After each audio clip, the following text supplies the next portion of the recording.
Good morning, folks. It is Friday, July 3rd, day freaking 74 of the Forge.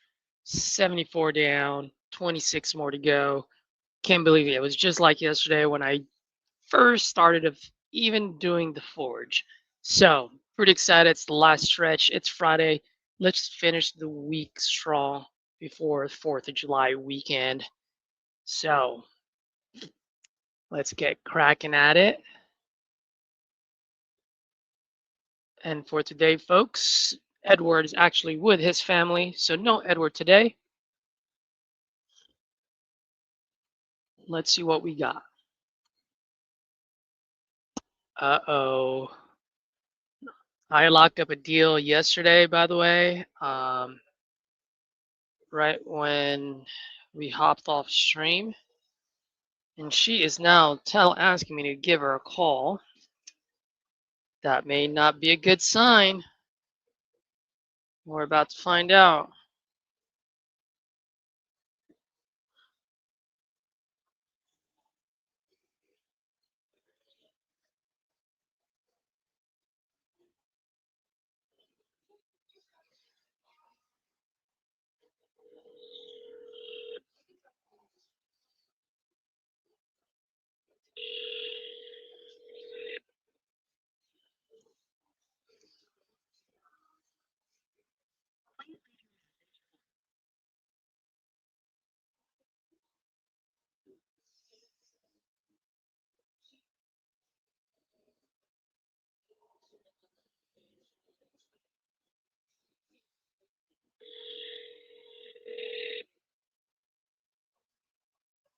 Can you hear that phone ring, by the way, guys?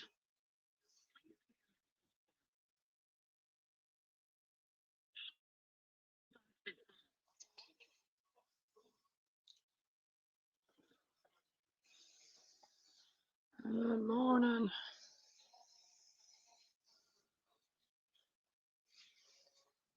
Good morning. Just tried calling you back. Give me a call when you get this.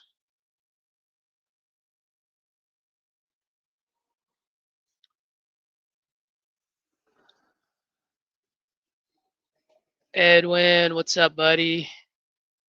Thank you. Appreciate that. Are you talking about the seller finance, how I like to structure it? Rodolfo, what's up, buddy? How you doing? All right.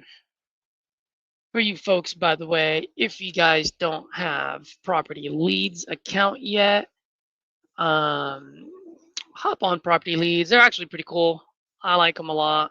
Um, I'd say probably about anywhere between 25 to 40% of my leads are from property leads. If you use my account, you get $250. Sorry, my link, not my account. You get 250 bucks. I get 250 bucks once you fund your account. Um, right now, I think in order to open an account with property leads, I think you need either 750 or 1500. Can't remember exactly how much. But the good news is every single penny of that 1500 bucks will go towards your buying your lead purchases. So it's not like they get any percentage of that or any fee. So that's what's pretty cool about it. So you load up 1500, they give you 250 bucks. So that's 1750. If you're buying the county-wide leads, that's 3 free leads for you. If you're buying nationwide leads, that's 8 free leads for you. So either way, you're getting free leads. Use my link below if you're looking to jump in. All right. So what I'm going to do actually is, since Edward's gone for the day, I will call Edward's thing. Let's see.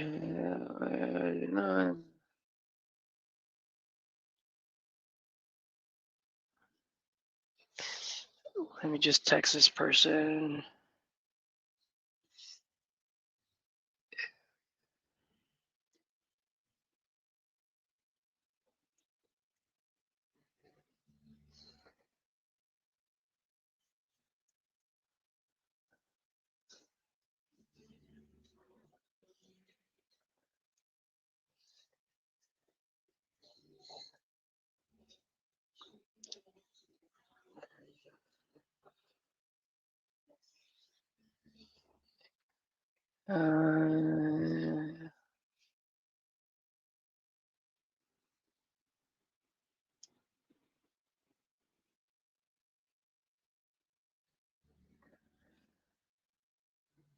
Caesar will call you shortly from a 415 number.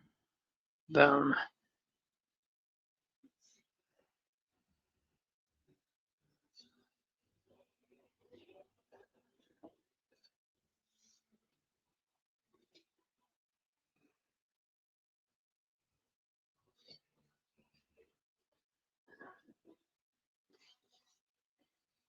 Sweet.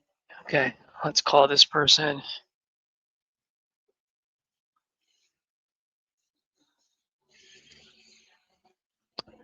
Let's give it a quick minute. I'm gonna go ahead and look her place up real quick.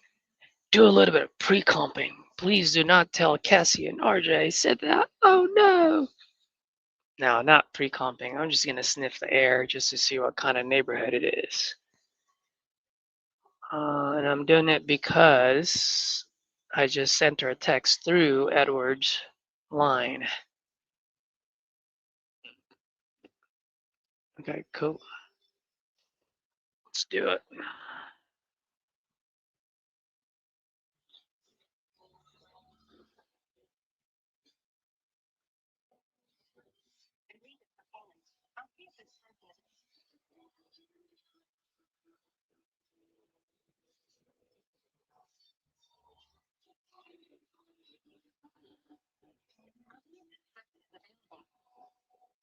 Caesar calling about Starlight Road.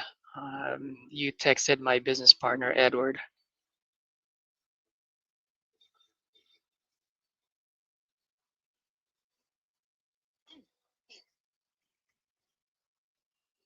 Thanks, Caesar.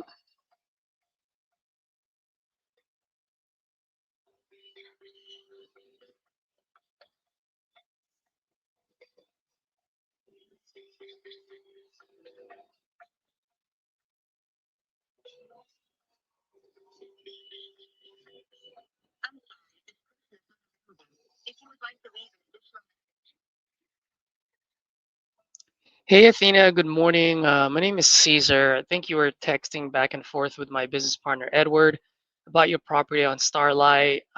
Looks like you've been getting lowball offers from my shitty competitors. So give me a call when you get this. Hopefully we can help out. And if we can't, we'll be the first one to let you know. So give me a call when you get this. You can reach me at this number, 415-57.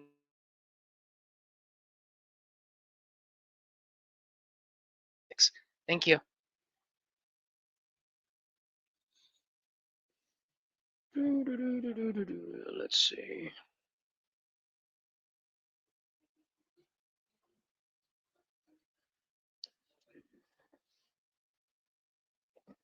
Caesar here.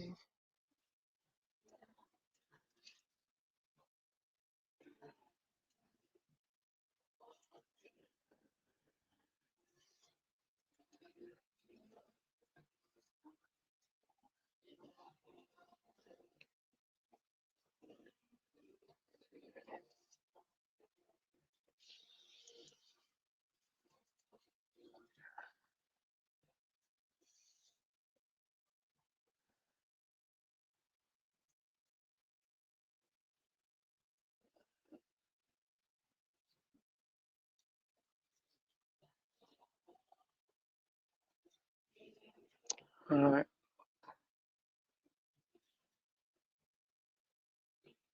Jeanette.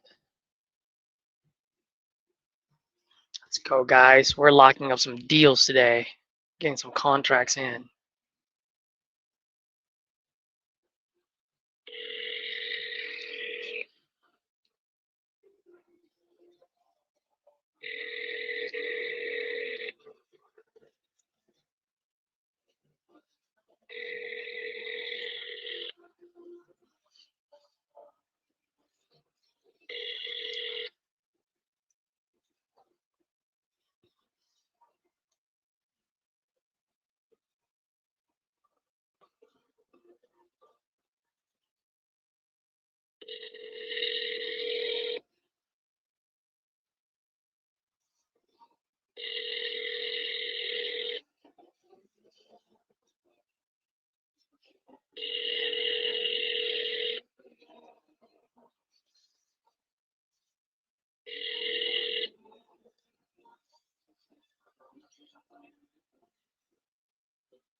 Should I triple tap her?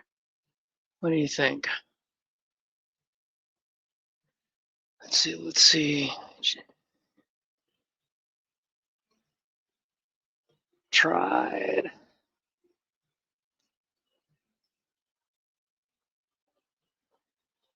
Morning, Jeanette.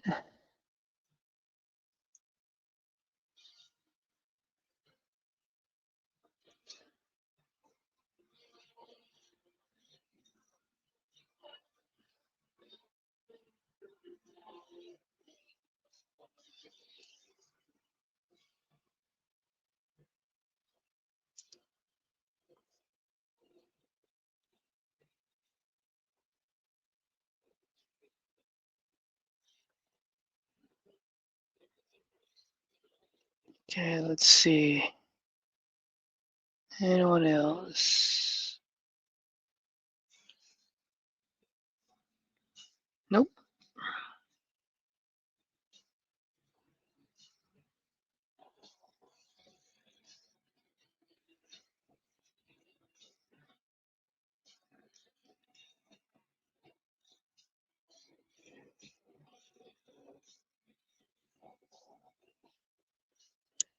Chancey. Let's go, Chancey.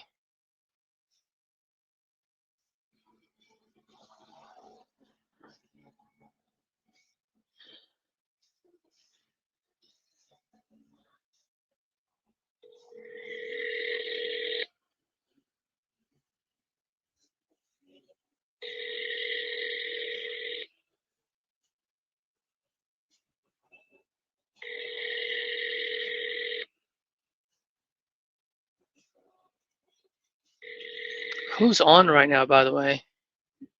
I know Edwin and Rodolph was on, obviously.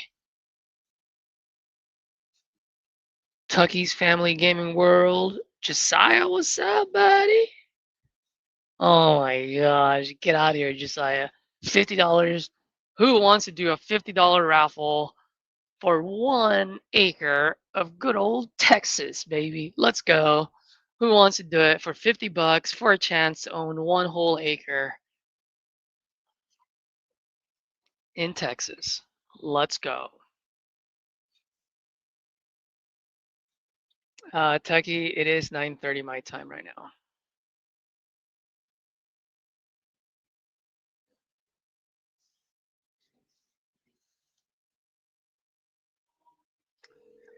Why do you ask if you don't mind me asking?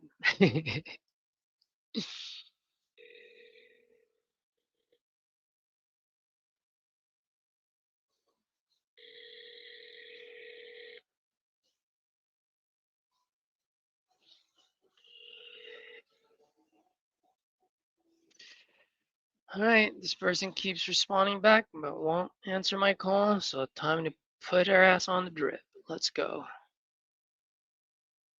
You're gonna get bugged for the next 20 minutes, 20 minutes, and 20 minutes.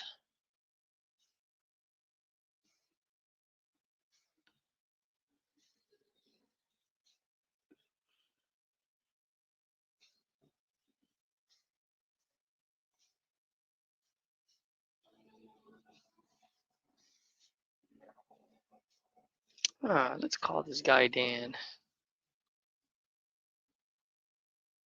No, I don't want to call him right now.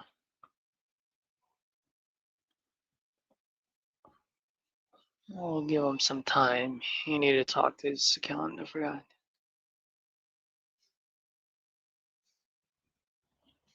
Let's call Miss Pansy.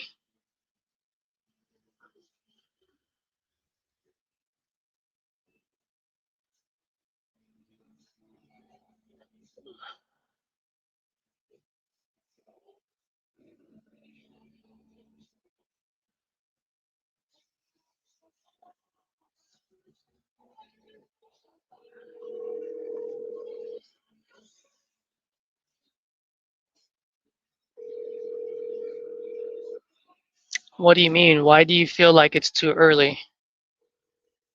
I don't understand. Like, explain that to me, por favor.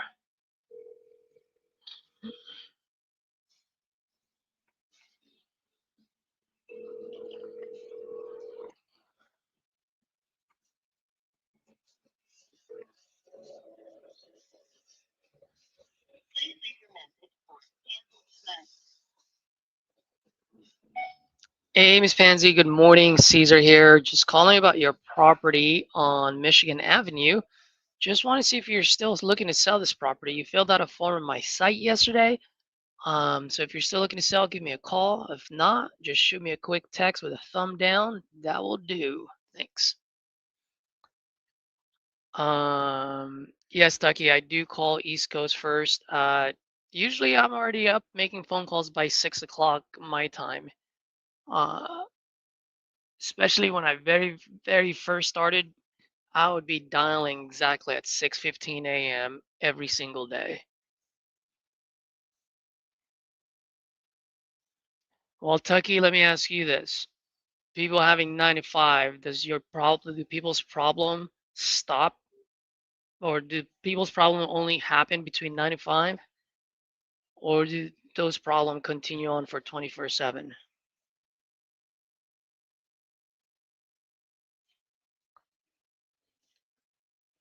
I have one final question about the calculator. I would appreciate it if you could help me understand. Okay, what's your question, bud?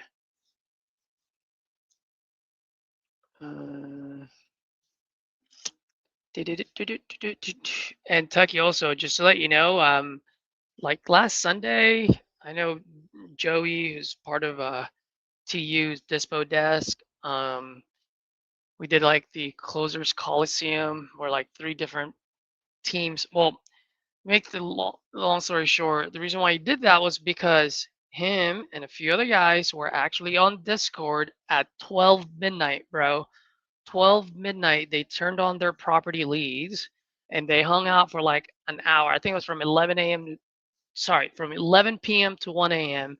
There are three of them. They decided just for shits and giggles, they're like, fuck it, let's just turn on our property leads and see. Three leads came in. Once those leads came in, they sent a text message saying, hey, we just noticed you're filling out a form. I understand it's late, but if you have a second, love to chat with you. Guess what? One of them was like, yes, let's go. Locked it up at midnight and got it assigned by 9 a.m. for like, I think, a $20,000 assignment fee. So now I'm not saying go start making phone calls at 10 p.m. and get in trouble that way. No, but if someone's filling out your form, or like if you turned on your property leads, it comes in. There's a reason why they're at 10 p.m., 11 p.m. filling out forms on their website, like online, right? I mean, they have a problem they're trying to solve, or a goal they're trying to achieve. It doesn't stop outside of 9 to 5. When a bird deal shows negative result in the calculator, what factors make you move forward with the deal anyway? I usually don't, because that means you have less than 20% equity. And if you have less than 20% equity, then that means you didn't do your job because you didn't get it discounted enough.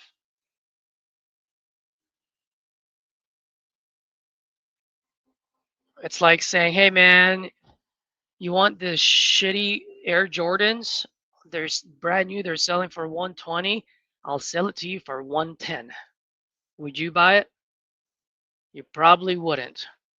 So then why would an end buyer buy a shit box from you when you don't have 20% equity into it? That's like the easiest, simplest way for me to explain that.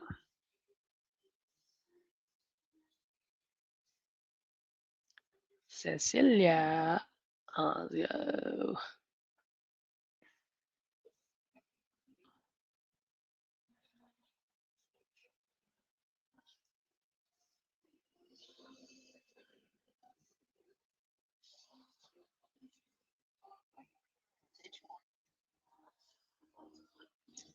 And yeah, Rodolfo, whenever, like, if you're using that calculator, man, if you can find a property where it works on the rehab calculator, it works on the rental. When I say it works on the rental, meaning you get like 1.5 to 2%, like on the rent rate, you're getting 30% equity. Your cash on cash is above 15%.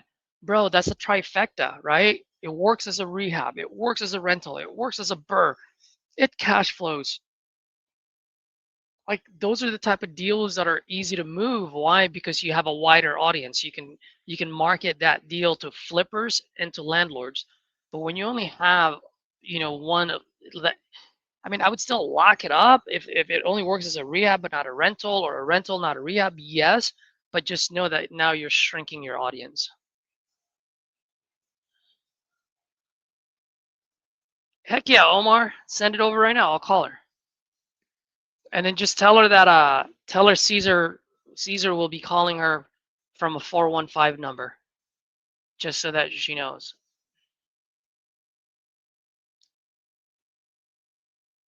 Do it, do it. Ooh, look at that. My drip campaign work. Just got someone to respond back to me right away. Let's go, baby. Yes, I am. I'm at work and it won't be off until 7 p.m. Okay, cool. Call you then.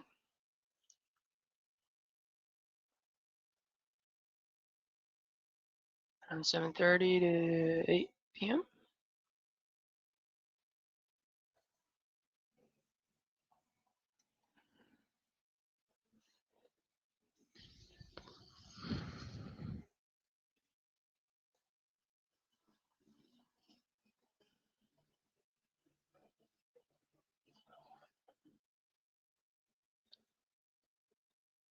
Omar, all right.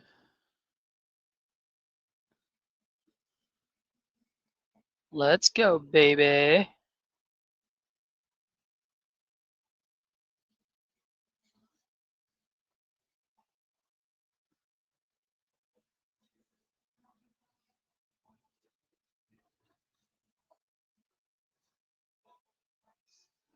All right, let's look this up. All right, Omar. Send her a text right now. Tell her I'll be calling her. 415 number. I'm going to call her from my cell.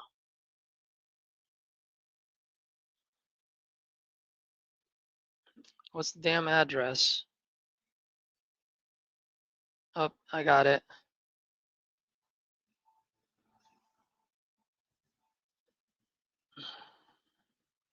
Sweet. Thanks, bud. If you can hop on, not hop on, if you can tune in and listen or stay. Man, I can't talk. It's Friday, guys. I'm all over the damn place. Let's go.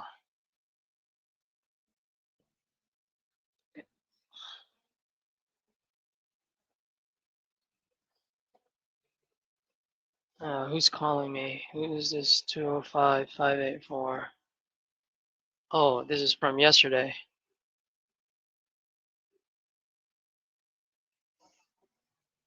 Hello, Miss Raquel? I'm doing great. How are you?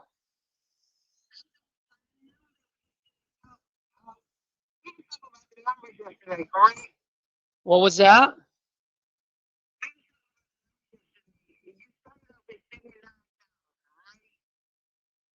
We have an agreement at 73.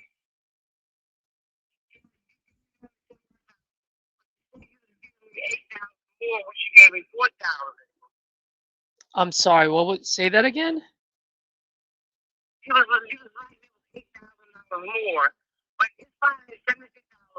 Yeah, because I was at 65.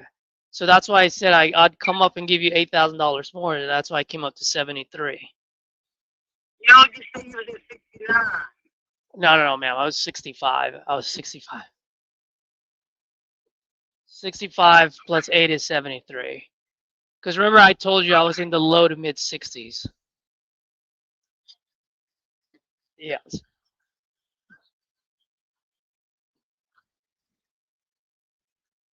No worries, no worries. And then please, that would be great. I'd really appreciate that.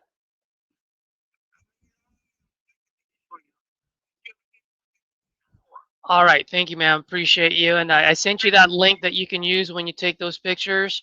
Whatever's easiest for you, okay? All right, bye-bye.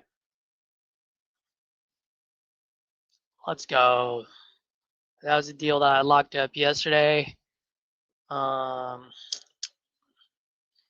Going for closure. The auction is on Thursday. CMV is 160, 170. ARV is 210. And I got it at, you guys just heard it, 73. So feeling pretty good about that one. We shall see.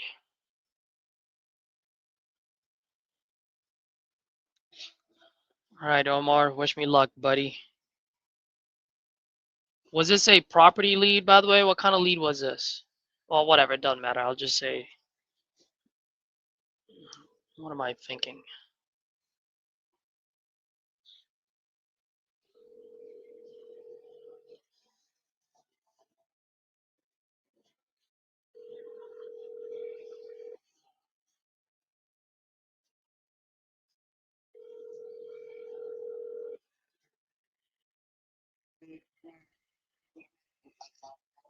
Oh, come on, Danette. Don't act like you're busy. You're just sitting around your couch, your living room. Let's pick up the phone, damn it.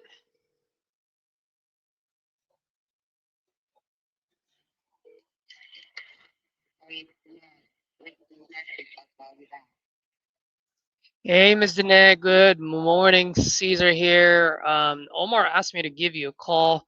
He's out of town for 4th of July, and looks like you're selling your property on Dora Road. So when you get a chance, give me a call. You can reach me at this number, 415.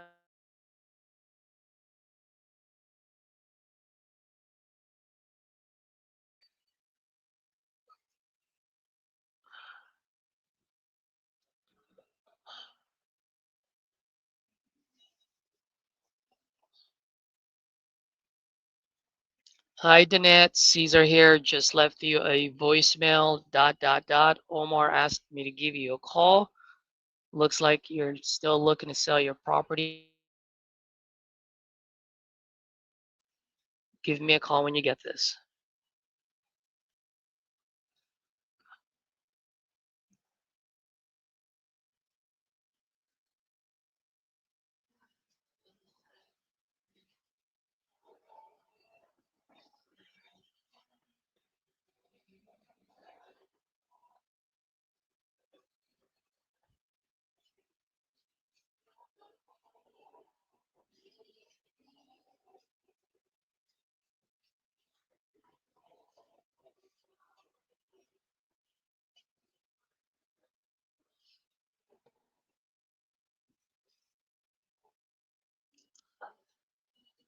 All right, bro.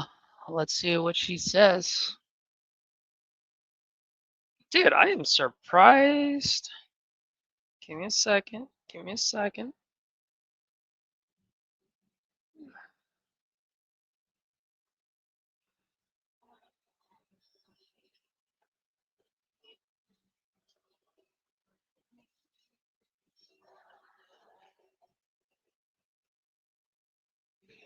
Oh, there she is. Let's go, baby. Good morning, this is Caesar. Oh, yes, Ms. Danette. How are you? Well, it is Friday right before 4th of July. So, and I woke up on this side of dirt, so that's always a plus, right? Yes, ma'am. All right, so what's his name? Omar is actually one of my business partners. We've done quite a bit of business together, and he's out for 4th of July, so he asked me to give you a call. Looks like you're still looking to sell this property on Dora Road. Okay. And how much are you looking to get for this one? $130 sold to the lowest bidder. Let's go, baby. You got me all excited there.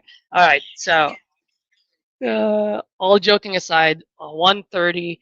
I'm gonna go ahead and pull this up right now. Do you mind telling me a little bit what you got going on while I do that?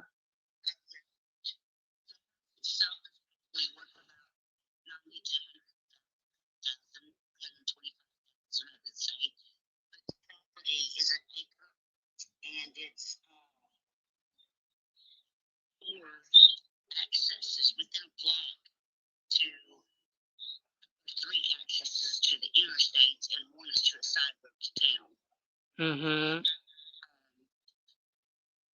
me see. Which I live on a suburb, so you have to cross a bridge to get to any city around here. So it would be great as a business because of the location, and it's an acre, and it has you can put a drive-through window on the side of the house where it drives through the yard. You could just make a drive-through window with a kid's playroom and put a different type of window in it. Instead of when it slides up and down, you could put one that slides side to side and have drive-through. Okay. For you. And access to the lower half of the acre, one to the top. Car garage. It has a well house that is a live well house. You can actually look down and see the water. There's a ball on it, so you see the level of it. It has, I put metal roofs on all three pieces, the house, the well house, and the garage. It's 4 bedrooms? Yes. 4 bedrooms. It has no hallways. There's no access, no wasted space. Every bit of space is utilized in this house. It's an older home. It's a landmark in the city of Dora. It was like one of the third built. I think it was the second house or the first house built. It's the location of it is the main issue, main part of it. It's the best. It is 4 bedroom. It's one and a half bath. It's the washroom on the porch, so the washroom dry actually goes out with the house whenever they did get running water. It's really homey. I had it fixed really cute. Like it was my salon for years. Oh, it was your salon for years? Yes, and I just took every room and made like one bedroom was the kids' playroom. The other bedroom, another bedroom was my tanning room. Another bedroom was where I cut hair. Like the guy's hair, one of them that was born in that room. Oh, no way. Look at you. You're like Miss MacGyver. I know, right? He just passed away a couple of years ago. He was always a good guy. And then in the other bedroom, I had my aesthetics set up, my facials and stuff like that set up. And so in the kitchen is where I had my colors and everything. And I had the front room looking like a front room where husbands would come with their wives and kids and they could play in the playroom or watch TV and be out of my hair. So I'm not sure how many square feet it is. I'd have to get the title or yeah, it looks like on it it says 1188 square feet. I don't know if that's right or wrong. It's probably correct because it has no hallways in it, and hallways is at least 5 or 6 feet space of wasted space in everywhere you go. But this does have large bedroom closets in each room also. Okay, so I just want to make sure I hear it correctly. You have 4 bedrooms in here, a living room, a kitchen. And the dining room and kitchen are put together. Yes, and on top of those, you still have 4 bedrooms, right? Yes. Okay.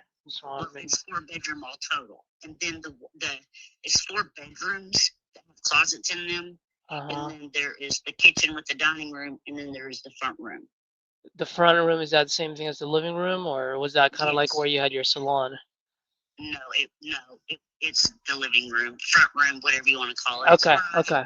Couch set up in the TV, so they just come in and park it or read their Bibles or whatever they wanted to do. I know. I noticed you guys are right across the street from the church.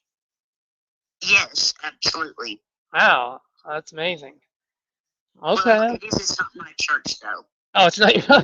Oh, well, that doesn't do you any good. My mom would have loved that if it was her church. You know, you don't have to go anywhere. She just get up and go. She goes to the mass every day right now, till this day. But now she's older now, so she's 76, so she does it on TV and live stream kind of deal. But okay, well, let me ask you: do you folks still live here? Is this vacant? What's the situation? It was my salon, and I bought it to make a salon out of it, and I did. But I've had to retire because I've had to have shoulder surgery, wrist surgeries, or hand surgeries. Oh And man. I want to put a steel rod in my neck and my back.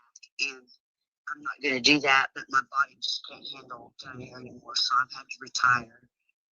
And I'm just paying insurance. I mean, I use it. I'm down there a lot, but I don't live there. Okay, and how long has it been like that? How long has it been vacant? When I say vacant, I mean no one living there. Like I know you go there from time to time, but Oh, I'm there every couple of days. yeah. It's just a mile. It's just down the mountain from my house. Okay, but how long ago was it when you guys were residing there? I've actually never resided there. Just my salon did. Oh, just your business. Okay. Yes, and I had it for 12 years, and I just recently decided to sell out. It wasn't. Oh, excuse me. Bless you. Excuse me again. Thank you. It wasn't a thing I was happy to do or wanted to do. So it took me a couple of years to process the fact, and then to let go of my house, and so it's been a whirlwind of emotions. And Yeah. Well, I was gonna ask. I mean, if you don't mind me asking, it sounds like you've had this for a long time. You've built a sounds like a darn good business out of it. And I understand you've had some surgeries, but what got you looking to sell now versus maybe renting out that salon to someone else? because I don't want to have to deal with renters tearing stuff up or being late on rent or anything like that. Because we have went in there ourselves and we have made them all. We totally refurbished it, so it's brand new on the inside. It's really pretty on the inside. It needs to be painted on the outside, and that's where I'm trying to have a yard sale and get rid of as much stuff as I can down there. But I'm fixing to wash and paint the house outside also if I have to. Mm-hmm. If I can get the same price, then I'm not going to mess with it. Yeah. Well, when you say brand new, like what did you guys do and how brand new is it? Well, it was a house whenever I bought it, and it had holes in the wall and the floor and all that stuff. And the people that I bought it from had went in and redone the floor, and we went in and we put texture on the walls and fixed the holes and fixed the ceiling and stuff like that. Like you remodel a house, it's totally what we did from the ground up. We remodeled it. We kept it in its same, but we refurbished it. Let me say it that way. We refurbished it because I wanted to keep it as original as possible. Okay. And when was the last time you did any refurbishing?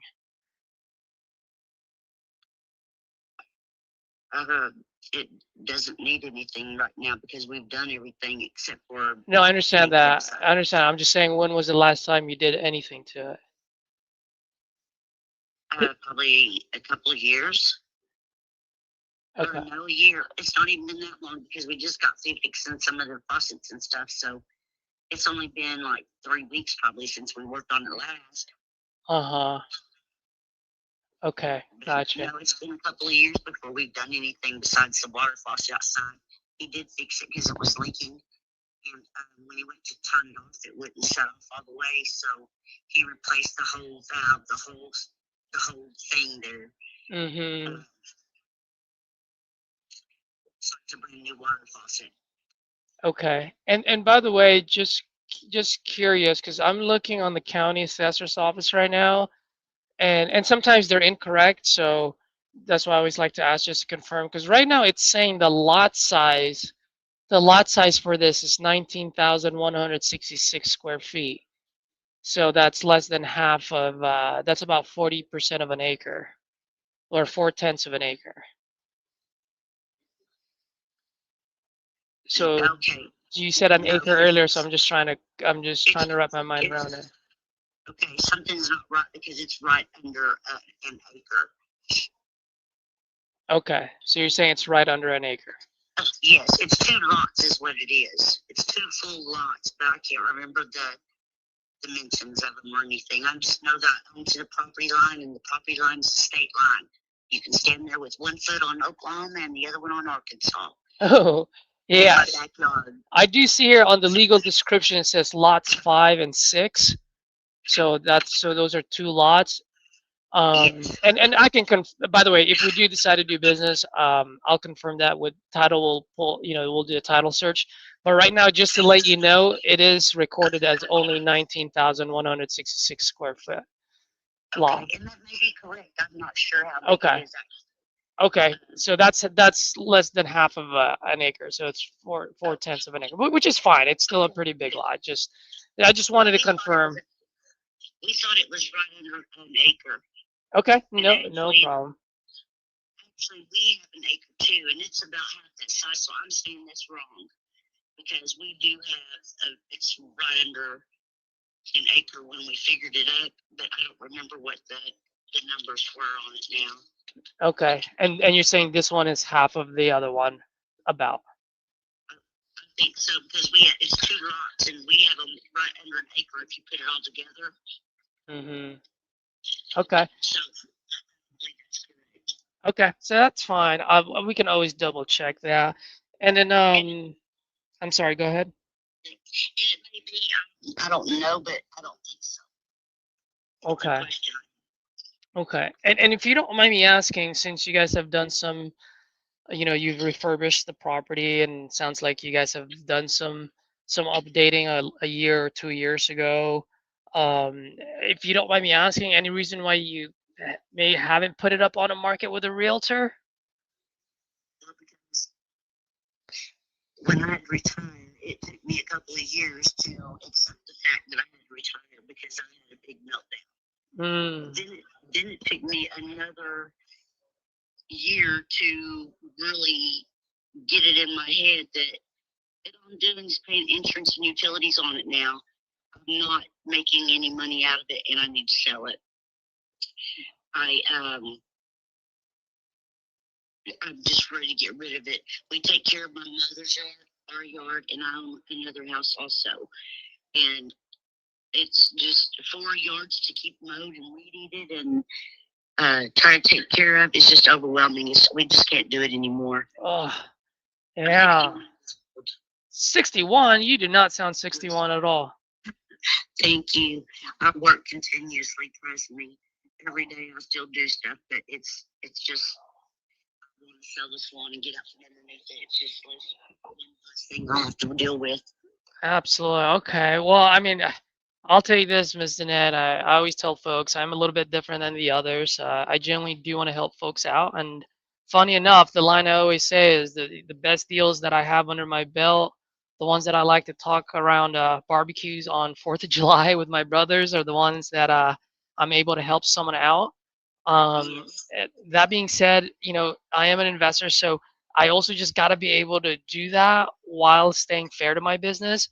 And when I say fair, I don't mean a home run. I'm talking about just keeping the lights on and just getting to first base to be able to pay the staff and keep the lights on. And so if I can help you folks out and make something out of this, I'm more than happy to. If I can't, I'll be the first one to let you know as well. Okay. Absolutely. No harm, no pressure on my end. If you don't mind me asking, though, I know you kind of explained it earlier. I just want to make sure I heard you correctly. You said it's worth about 90 to 125,000, but you're also looking to get about 130 for it. Right. Okay. The reason is no. I'm sorry. When I said that, I was thinking that another property. When I said that, and I wanted to correct myself, and then we got to talking, and I forgot to correct myself. Okay. So no. Actually, it's valued at around 125,000. Okay. So my only concern there, ma'am, is if I buy this off you at 130, but I can only resell it for 125, then right off the bat, before I even write the check, I'm already upside down 5,000. And I know you don't care about my business, you know what I mean? I do care about your business because you need to make money. Also, the lady, when she come out, I almost put it. Well, I told her I was doing it on a real estate with her, and she had to have 140,000. She said 140,000 is a good price for it. So that still gives us a little bit of wiggle room if you want to, but we're not going any less than 130. I said, okay with me. So I was debating and thinking if I sold it for 125 or 127, then you guys could sell it for 140. Yeah. Not with anybody yet. I'm just talking to you because I'm fixing to sell it to the first person that comes up with the money the most, then I'm gone. Absolutely. No, and I completely understand that, and with the amount of work that you've done there and the history that you have there, absolutely, you deserve it. You know, you owe it to yourself to get the most. My only concern there is a couple of things, if you don't mind, and this is just trying to explain, you know, where I'm coming from, or from my point of view, is that one, if a realtor, so whenever I talk to a realtor when they, you know, when I'm trying to sell some of my properties, if a realtor tells me that, oh yeah, we'll put it on the market for 140, that tells me right off the bat that it will probably sell between 110 to 120. Why? Because they want to put it high, so in that way people come in and now they have room, right? And so right now, the way I'm looking at it, she's probably right. It's probably worth about 125, and that's why she would put it on the market at 140. Okay, and this is just me doing business all the time, more than a few a month, and just dealing with realtors after I flip, after I fix a property. Okay, Doing it, I don't. yeah. Never bought two houses in my life, and this is the first time I'm selling it. Oh, oh Yeah. my, So I absolutely. don't know what I'm doing here. Yeah, well, ma'am, whether we do business or not, if you don't mind, I would definitely love to at least just share you some insight. And if we do business, great. If not, at least the insight that I'm going to share with you, hopefully it can help you with your journey. Okay? Yes, I have that knowledge, and I appreciate that. Yeah, absolutely. Thank you very much. Absolutely. So right off the bat, like the way I'm looking at it is I can resell it for about 125. And that sounds about right because you do have a neighbor on 5022 that sold earlier this year for 99,600. And it's pretty much the same square footage, just slightly smaller lot, but they also have two less bedrooms. So that 99,000, so that's 100,000. So each one of your bedrooms about $10,000 more. So that's what I'm saying. Your house is probably worth about 125, right? Which confirms what the realtor is saying that it's about 140. Okay. So here's the thing. It's just if I buy this, you know, anywhere near the 125, I just want you to know too is that when you're dealing with investors like myself, when I buy a property off of you, ma'am, I will pay all the closing costs, and obviously there's no realtor fees here because you don't have it on the market yet. So no money out of your pocket. That being said, I also have to put in some money into it, and then I gotta sell it for 125.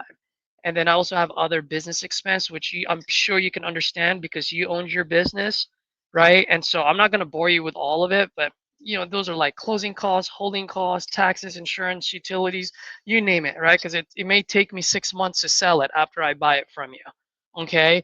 And so I just gotta kind of like work the math backwards in order for me to see what I can do. And if I make an offer with any number with a one in front of it, I'm already going to be upside down. I just want to be fully transparent with you on that.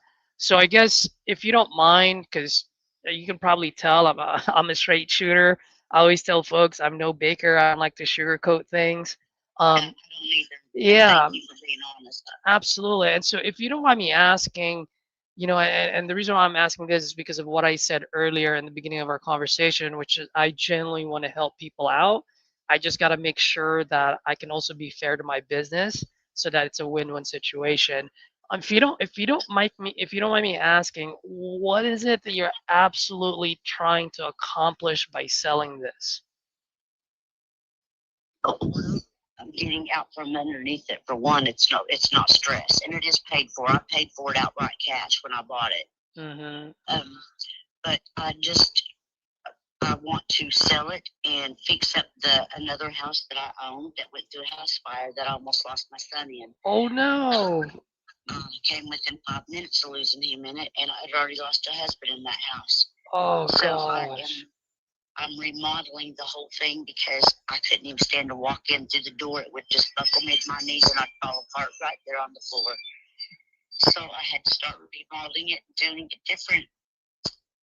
So that's what I'm in the process of doing. Oh my gosh, well, one, I'm so sorry to hear about the fire. Two, I'm glad that your son is okay from that fire. Thank you. It was That's traumatizing. And he lost everything. oh. And he has 3 girls. So I took the insurance money and I bought him another house and I bought him everything from socks for his twins to silverware in the kitchen. Oh. And he had nothing. You're like my dad and my mom. But I actually lost my dad 3 years ago, and I lost my brother 4 months after that. So I know a thing or two about losing loved ones. So I can definitely understand where you're coming from. I don't know about the fire in the house because that hasn't happened to me yet, but I can only imagine. So you don't want it to either. I'll tell you, it's one of the worst things you'll ever go through if you do. I bet.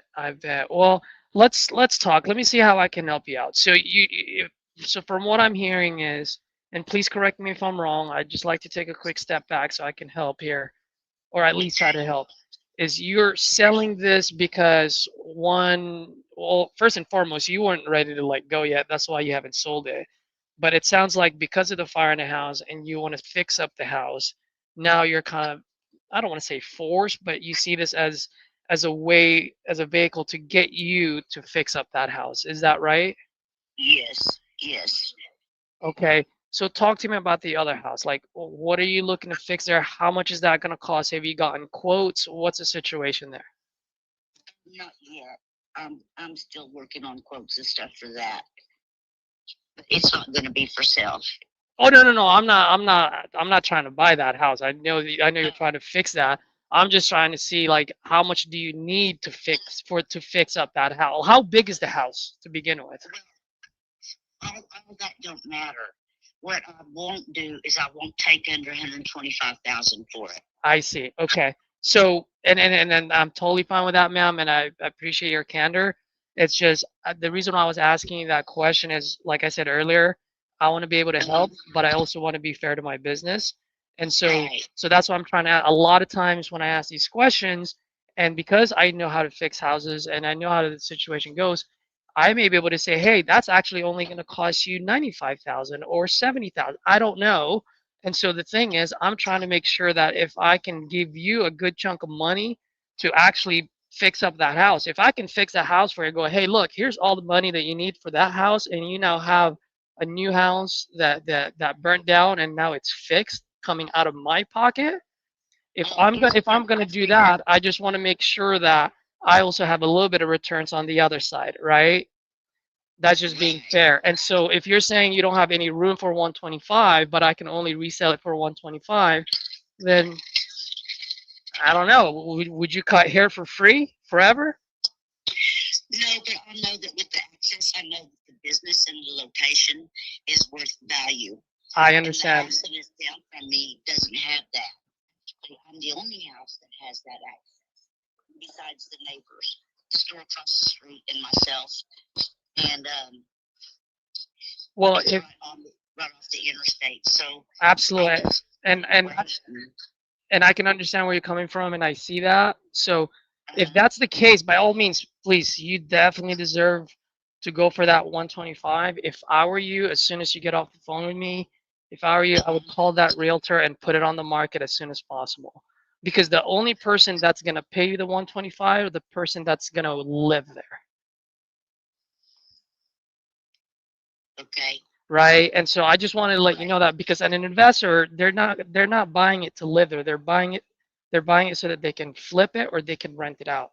Either way, make money off it. Either way, no investor is going to pay 125 when it's only worth 125. Okay, but we don't really know how much it's worth. Oh, I know how much it's worth for a couple of things. One, your realtor already told you, and two, I'm looking at all over Van Buren and just looking at the properties. And by the way, just to let you know, I just react to what the market is telling me. So it's not like I'm putting a price tag on your house, right? I'm just going on if let's say I buy this off you, I fix it. When I put it on the market, that means there's a newlywed couple or a growing family or maybe another hairstylist that wants to buy it from me. Well, guess what they're going to do first? They're going to go online and they're going to look at how much are houses, how much are buildings selling for. And if there's a cap on that, guess what? That's as much as they're willing to pay me. It doesn't matter even if I build a Taj Mahal there. They're only still going to pay me whatever the market bears. And so I'm just reacting based on what the market is doing. Okay, that's fine. I appreciate that. I appreciate all your input. Absolutely, ma'am. And I think, like I said, if I told you in the beginning, if I'm not the solution, I'll be the first one to let you know. And Yes. if I were you, if I were in your shoes, if you really need that 125, I would put it on the market with a realtor. Now, the only potential downside to it is that it might stay on the market for 6 months or 8 months before you sell it. If you can do that, if you're not up against any time, then putting it on the market would be the best bet for you because you get your maximum value, right? Okay. And it's just the downside is just the time. Now, if for some reason, you don't have time and you need the money, well, there's a price for speed and convenience. There's a price for everything, and you know that because you're a business owner. And so what I can provide is speed and convenience, but what I cannot provide is speed, convenience, and maximum value. Because if I do that, then that makes me a spender, and that's my wife's job, not my job. Yeah. All right. All right. All I right. appreciate you. Absolutely, ma'am. And hopefully you remember me. Add me to your contacts just in case the market doesn't pan out. Or if you say, hey, you know what? Let's actually sit down with this guy. He seems like pretty legit. And if you really want to sit down and start calculating how much you need for the other house, you never know. That number that you might need for the other house might just pencil in enough for me to say, hey, that gets me to first base. And so that's all I'm trying to do. Well, it won't cost me that. This is my retirement. So by the time I fix this house, I'll have retirement left out of it, is the reason. But anyways, my husband just came in, so I'm going to get off the phone and talk to him. Yes, ma'am. All right. Well, give me a call. Thank you. No worries. Thank Thank you. Bye-bye. All right, Omar, I don't know if you're still on, but hopefully you heard that.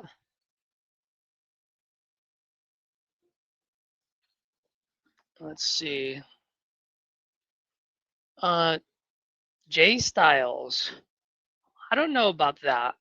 Uh, hard to crack. What do you mean by that? I think she was very nice. That was an easy conversation. But there's a reason why I'm asking you. So please answer. What do you mean when you say hard to crack?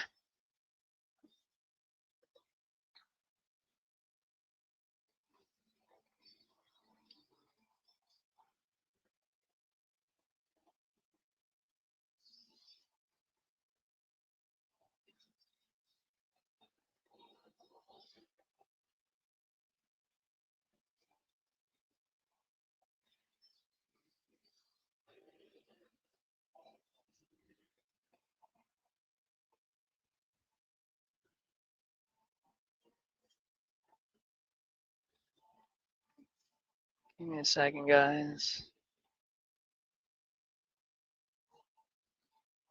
I got multiple.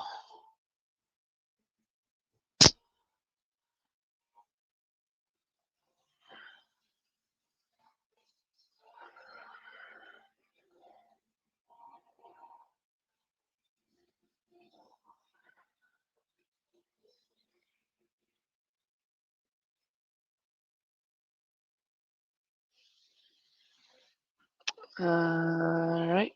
So let me see. Edwin, the fourplex went, the walkthrough went well. The guy is now ghosting me, so we'll see how that goes. Yeah, Omar, it was pretty much a good rep. This was the first call, so first call always sucks, but that was actually pretty good. But Omar, if there was one key idea that you got out of that one, what would it be? And I know you're driving, so I don't want you to get into an accident, but I want to know what's one key idea that you got out of that one. If you did. If you didn't, that's okay too, because you've listened to me many times. So,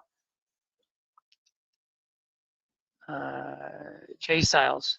There's not much flexibility in the way they think about their home. Harder to get them to see the sale without the agent. Also, them not getting their number. Yes. So that I understand that. But Jay Styles, there's nothing to crack about it, right? What I mean is, we don't need to crack anyone. We just need to talk to someone who actually needs our service, who needs our help. She doesn't need our help yet. 2 months from now, 3 months from now, 6 months from now, she might. And then all of a sudden, it's a different story. So that's the reason why I asked that, because it's not like you're on the phone and your job is to crack someone now. When I say crack, you know what I mean. I'm trying. I'm saying what you're saying, um, or break them down. I guess it's not that. It's just I'm just trying to get to the bottom line of what they're trying to solve. And so that fail safe that I've created with I didn't create it, but I just named it fail safe is also a fork on the road, right? So when I asked her how what is it you're trying to accomplish, either she's gonna open up to me or she's gonna say what? Exactly what she said. Well, that doesn't matter. Well, if that doesn't matter, then conversation ends. It's a fork on the road. It is a test. Tells me whether they're motivated or they're not. They're having a problem they need to solve or they don't. If they don't, we don't need to waste any more time. So I actually spent 5 more minutes after that call, after that after that fork on the road. So I probably spent anywhere from 3 to 4 more minutes than I should have.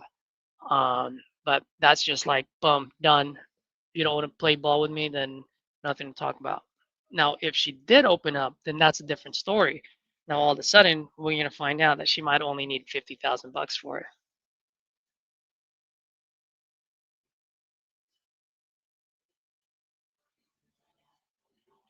Yeah, Omar, there just wasn't enough.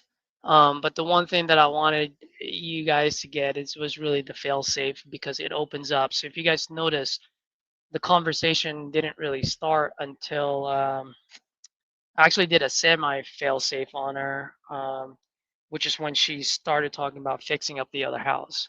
So that was the key moment that I wanted you guys to understand. Like, how did I get her to do that, or how did she open up? Why did she open up? Because it took her a long time to open up about that other house.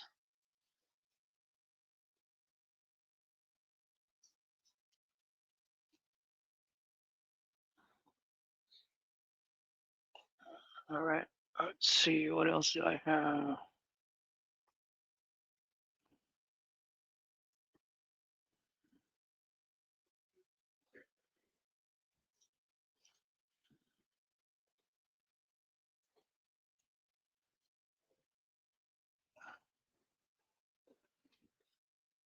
Kathy. Oh man,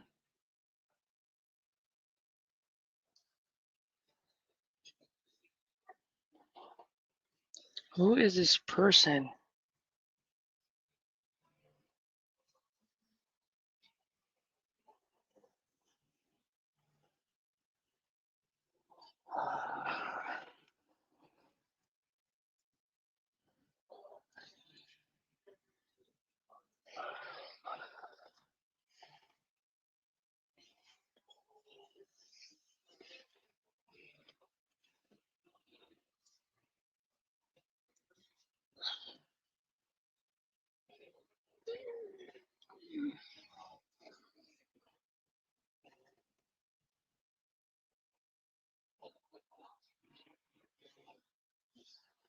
Thanks, Omar. Appreciate you, bud.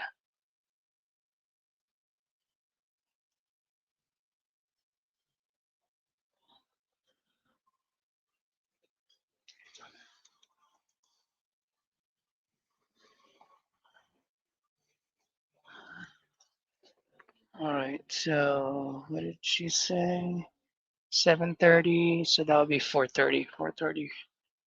Between 4:30 and 5 for a good old chance.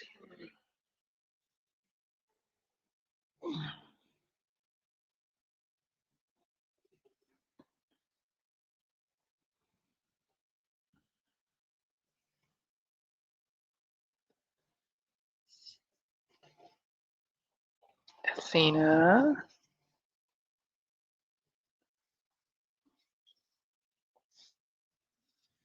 Okay, call versus SMS.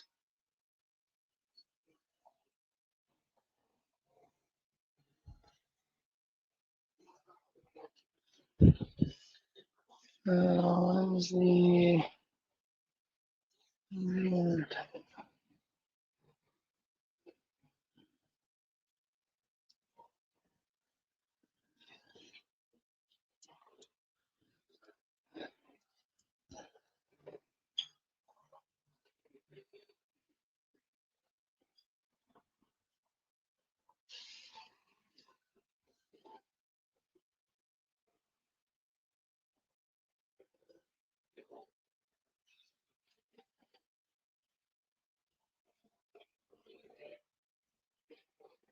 Oh, Janny.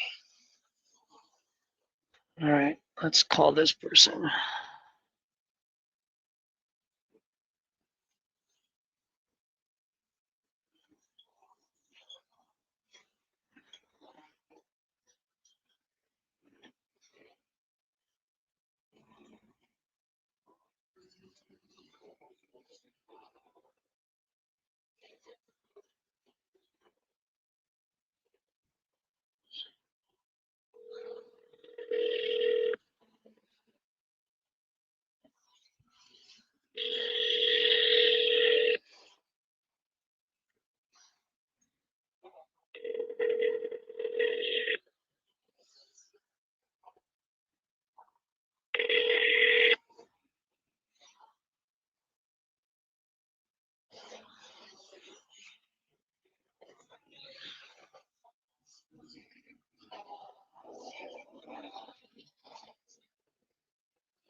All right, Josiah, that's it. I'm going to be here in an hour. We'll see. Hop on if I'm still on, bro. You got the link.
Chevy Chase, New York.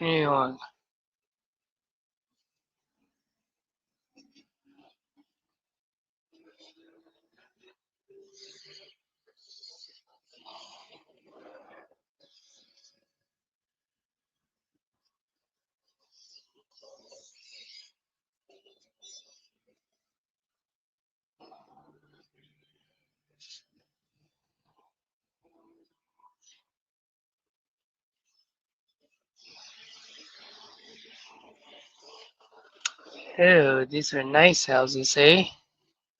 Okay.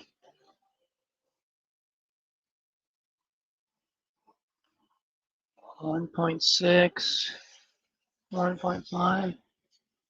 All right, let's talk.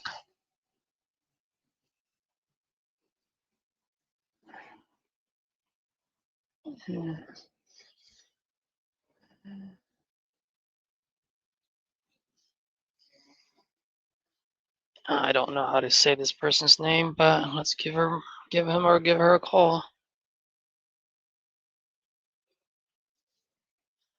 This might be the same person that Tyler talked to yesterday.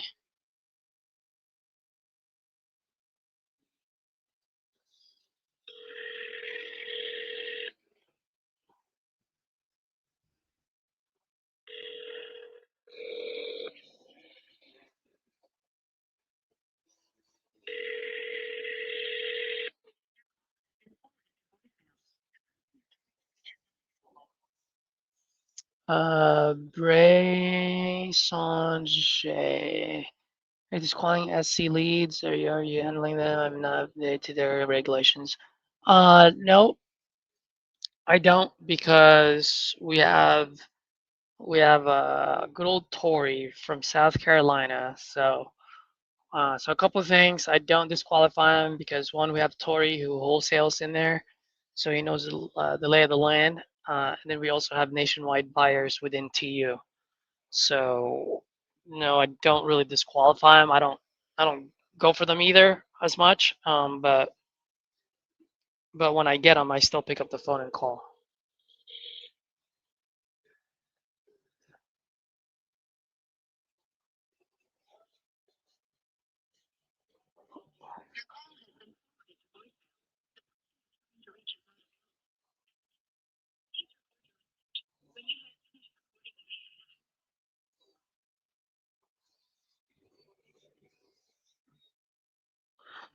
Okay, I didn't hear the beep, so whatever, dude.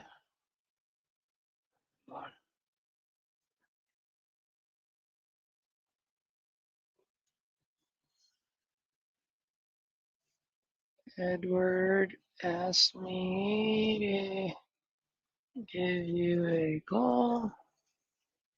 Like you filled out a form on our site yesterday. Oh, a few days ago. What is this?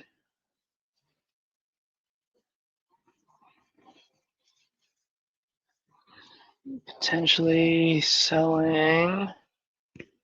I don't know why I'm not using Whisper Flow here.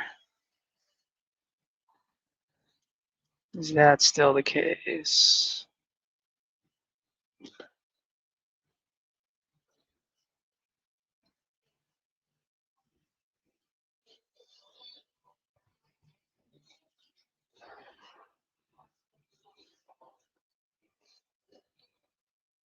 Anyone else? Anyone else?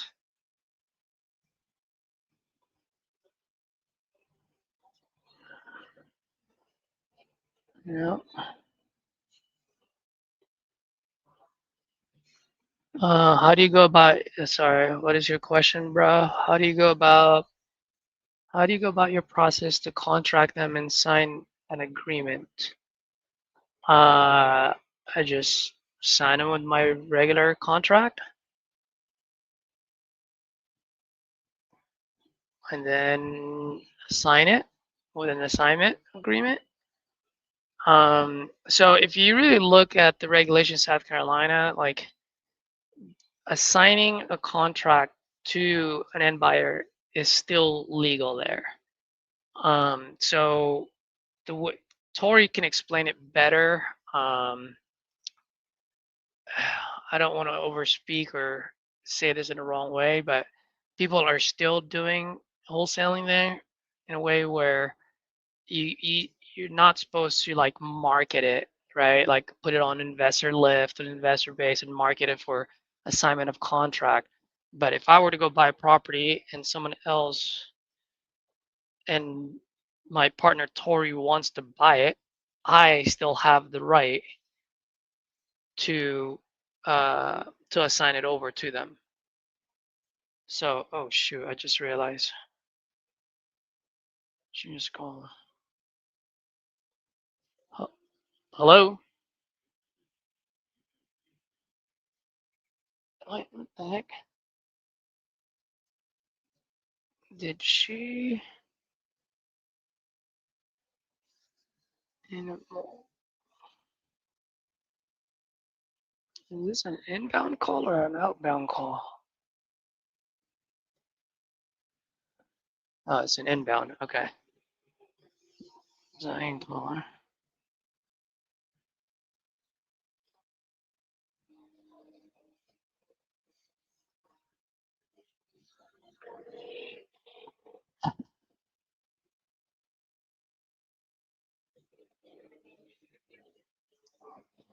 Hey, buddy. Hello? Yes, good morning. This is Caesar. I just tried calling you. I think You were texting my business partner Edward about your property out on Chevy Chase. Yeah, this property it got fire, and part of the corner and the roof got destroyed with the fire. Structure is still good. I can barely hear you, sir. What was that? It got fire. I don't know what kind of house it was. Oh, it's a fire damage. Damage, not too much. Slightly at the corner and the roof. One corner of the roof. That's it. So what part of the place got fire damage? One corner of the roof and the roof. Okay, and how long ago was that? Fire went out and they 1 year. I'm sorry? Little over 1 year. Oh, it's been about 1 year. Okay, so it's and how long has this place been vacant for? Sorry? Has this been how long has this place been vacant for? Since the fire, or was it vacant before that? No, since the fire. Since the fire. Okay. You guys, so did you guys live there, or are you guys okay? No, Okay. All right. All right. So how much are you guys looking to get for this? we're looking for 1.1. 1.1. All right.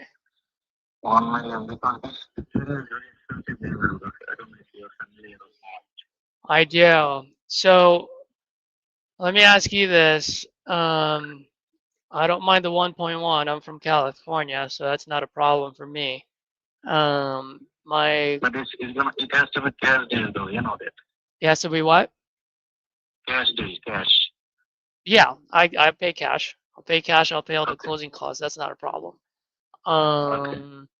So question for you. You said it got caught on fire. What's the fire insurance, or how much did they quote you guys on the rehab on this? We had full coverage of the insurance. I understand. So how much did they pay you out? Not settled yet because there are few tenants. They are also suing and looking for the insurance money. Okay. Did they give you at least like a rough estimate on how much? Nothing yet. I think our attorney is working on that. Nothing yet. Okay. And by the way, the only reason why I'm asking is because usually when it comes to fire damage, fire insurance will come in, right, and they'll pay out how much they think it's going to cost to get it caught up to date. So I'm just trying to Those, right. Those things will be taken care by our attorney. You know, once you own the property, you don't have to deal with anything those kind of stuff. say that again.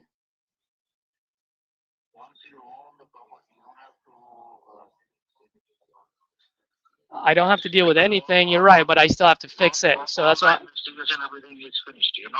All right. So let me ask you this. Couple quick questions. I'll make it quick for you. Let's say I buy this. Let's say I buy this off you at 1.1. Like I said, I don't care about the price. That's fine with me. I buy it at 1.1. After I fix it, how much can I sell it for? The houses, it depends how you make it. You're gonna I make it the same. I make it the same as your neighborhood. No, I'm sorry. I'll fix it the same way as like all the other houses in your neighborhood. Because you're in a good neighborhood, right? So I want to make sure that it's a new house. Some people buy it and they knock out and they build a completely new structure, new frame, new house. Then they sell it lot high, you know. Mm-hmm. Like it goes up to 3 million if they build a new house. If I, 2.5 to 3 million if they build a new house, completely new house. Mine, the corner house belongs to one of the old lady. She moved to Florida and they sold it. And one of the young fellow, he bought it and he knocked out the old house. He built a big house. And I think they sold it over 2.5, I think, something like that. 2.5? Yeah, so it's you are from California, right? Yes, sir. Okay, this is the neighborhood President Trump's father's house is here. Near the state government house is here. I mean, father's house. They grown up here. They were born here. You know. Mm-hmm. So this is like one of the serious neighborhood in Queens, New York City. Yes, sir. That I do know. Yeah, I'm just looking on your at your neighborhood and on Chevy Chase. Give me 1 second. I'm just, Sure. now let me ask you this while I'm looking this up. How much do you think I need to sink into that so I can make it look new again? That I don't know. Because I never did it, so I don't know. Okay, no problem. I don't have those ideas. Is this a brick house or no? Foundation is brick, then first floor is brick, then above the first floor it goes like a frame, and also it's like a basement, first floor, second floor, and attic. Okay, okay. And how many bedrooms and bathrooms is this? House is big. It's like a 39 by 49 house dimension, and the lot is a double size lot. The lot is like almost 85 point something, almost 85 by 100. If you can check those things, you can find. Yeah, I'm It's a pulling big it lot. up. It's a big lot. You see, other side of the house is like about 25, 22, 23, and this is like what's a double size lot. Okay. All right, I'm just looking right now, so just bear with me, okay? If you don't, and by the way, if you don't Sure. mind me asking, I mean, it's such a beautiful neighborhood, and if you guys are gonna get some insurance money, any reason why you maybe fix it yourself and then put it on the market for 2 million, like you said, so you can get much more money? Actually, we are thinking to move out from there and buy another house to just get out of this people's claim, all this thing, you know. Okay. Because Okay. the tenants are trying to get money. They try to get advantage, you know, on this issue. Yeah, you guys don't live there anymore, right? Or do you still live there? No. It's city already closed it. Nothing. No, everything. No, it's no. City already closed it until you know everything is gone. Everything is gone. Everything is almost everything in a section. Everything. Not, you know, the city in a section, fire in a section, all these blah blah. Everything is over. Everything is done. Yeah. So now we lost it. We just lost it. Okay. Why it took that much time? We were thinking actually that direction what we suggested. Then we said, you know, maybe it's better for us just to get rid of this house and buy another house somewhere there because of this the people lawsuit, you know. Yeah. I got you. Okay. Just bear with me. I'm just trying to make sense. Uh, because I just want to make sure I can. I just want to make sure I can. It makes sense. You know what I mean? Uh, uh, okay. So I do. How, how many bedrooms and bathrooms is this again? Actually, it is a last bedroom lot because what happened? Somehow they did not find any the previous owner many rooms in that room because they didn't have any kind of record in the building department how many bedroom, bathroom, blah blah all this thing. So the previous owner made lot of bathroom, lot of rooms, you know. So when you guys bought this, did you guys buy it to fix, or did you guys actually when you guys bought this, did you guys buy to fix it, or did you guys buy to live there? No, we bought just to rent it. Just to rent it? Man, how much rent's Yeah. going over there? That's a big house to rent. Yeah, because the previous owner made lot of rooms, so you know we rented to the bachelor to the room quite well. Ah, okay. So let me ask you. So you bought to rent it. How much were you gonna put it in there before you can get it rented? I'm sure you have a estimated cost. Yeah, but what we did that's not the really legal way, you know, because it's one family house. So we did rooming. That's not allowed here, you know. Mm. So you know what I mean? So Yeah. we didn't do everything right. I see. I see. All right. So here, let me just. Because I'm looking right now. So it says 2,034 square feet. Does that sound about right? Yeah, that's what it says on the record. I know the dimension is 39 by 49. Okay. Big house. All right. And if I were to do something like this, I mean, how soon do you guys want to close on this? You know, sometimes they I don't know what's the plan. And you want cash? Every, you know, every, we want like 1.1 in our hand. 1.1, huh? Yes, and all other thing goes to the buyer. They will take care of all other things, everything existing there. Whatever. Yeah, I mean, I'll pay all the closing costs, no realtor fees. My only concern is well, let me ask you this. What's the difference in the neighborhood? Because I know you're on Chevy Chase, right? And then there's that main street, 188th Street. So let me ask you, what's the difference between your side of the neighborhood versus the other side of the neighborhood? Those are very highly high expensive area. My neighborhood has President Trump's father's house. You go on the other side of the 188, just one block, there is Governor Cuomo's house, you know, the Governor Cuomo of the state. They born here, grown up here, so these are the neighborhood. This is called Holly Suit. Holly Suit, Jamaica Stage, Fresh Meadow, all this area, very expensive area. And there's a lot of Jewish people, and basically you find mostly highly professional, like doctors, you know, big businessmen. They're all, you know, this is like a life place again. And it's only for us to listen to all the things, and you know, it's a different neighborhood. Okay.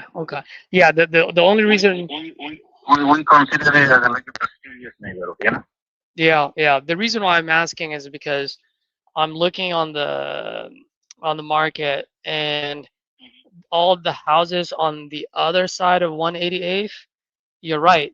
Some of them are selling at 1.7, 1.8, 2.1, 2.2. That's on that side. On your side, everything is selling at 1.3, 1.4, 1.1. So is your side less than the other side, or what? No. You see, it depends on the land area. Okay. Somehow you can find a small land, you know what I mean? The lots are very important. For example, if someone wants to knock out the house like a next neighbor city, even like something like, you know, make it a two houses, you know? Yeah. More professional better is because of the double door. You can just opposite side of the house, the lots are like very small. 23, 25, 26, you know? Yeah. Okay. How long have you guys been trying to sell this for now? Another thing is, you check, what you call it, those, Redskins, Zillow, all these things. What they show you, how it really is not that, you cannot find that price. Whatever price they show, you have to add like 300-400 more, you know? Yeah. Well, you know what I say about But when you go, you will not find, really, you will not find much. All right. So well, let me ask you, man. I mean, if I can get this thing done for you, let's say I can get all the money into you by the end of July. I pay all the closing costs, no realtor fees. I take care of everything. I mean, what's the best price that you folks can do? This is the price we are looking for. Because if there would not be a fire, we would have sold it out almost close to two. The way it is right now? Maybe little over 2 hours.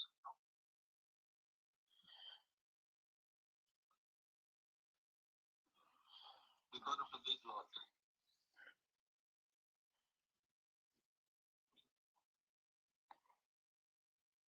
Okay, just bear with me.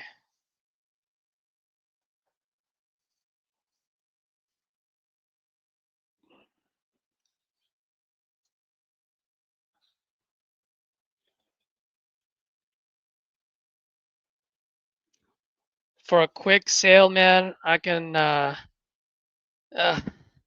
it's just at 1.1, my friend. Like just looking at, like I said, that neighborhood, I can only see it being sold anywhere between 1.5 to 1.8. 1.5 very low end, 1.8 on the high end. Now being a big house, now being, hold on for a second. Oh, I do. I check that, and all the other ones that are selling in 1.4, 1.5, they're all the same square footage lot. Actually, theirs is bigger. Some of them are 10,000 square feet, 8,000 square feet. Yours looks like it's 7,300 square feet. Some of them are 9540, 8823. You know, so they're about the same, a little bit larger, a little bit smaller. So I do take that into consideration. My only concern is that because of the neighborhood, right, and it's a fire damage, and it's pretty much the same as California pricing. For something like that, it's already going to cost me anywhere between 250 to $300,000 just to rehab the place. I'm talking about brand new, so that I can put it at the highest price that I can. Um, and so when we're talking about those large numbers, when we're talking about seven figures, I need to at least see six figures on my rehab, on my profit, I mean, right? And I know you don't care about my business. That's my thing. But at the end of the day, it's a lot of money to be risking, and I just need to make sure that I have some coming back. And if I buy this at 1.1, I just want to let you know, if I buy this at 1.1, I am literally at $50,000 of profit. 50 for 1.1. I'll be risking 1.75 1.75 just to resell it for 1.8. Um, for a quick cash, and by the way, just to let you know, I do partner with local investors when I do this, because I always want to make sure I have a set of eyes on my projects at all times, especially if it's a fire damage. But in that neighborhood with a fire damage, for a quick sale, my friend, I'm probably going to need this like high 900s to low 1 million.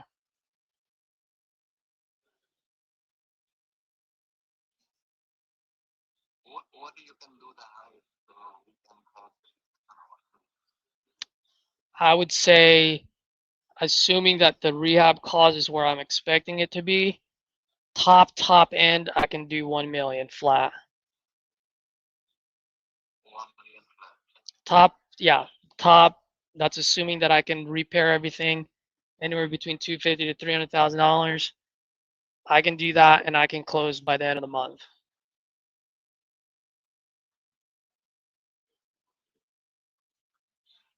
Okay, let us think about it and I'll get back to you. All right, think about it. Yeah. Yeah. Well, if you don't mind me asking, my friend, you can probably tell I'm a straight shooter, man. I don't. I always tell people I'm no baker. I don't sugarcoat things. I mean, what's the significance of the 1.1 million?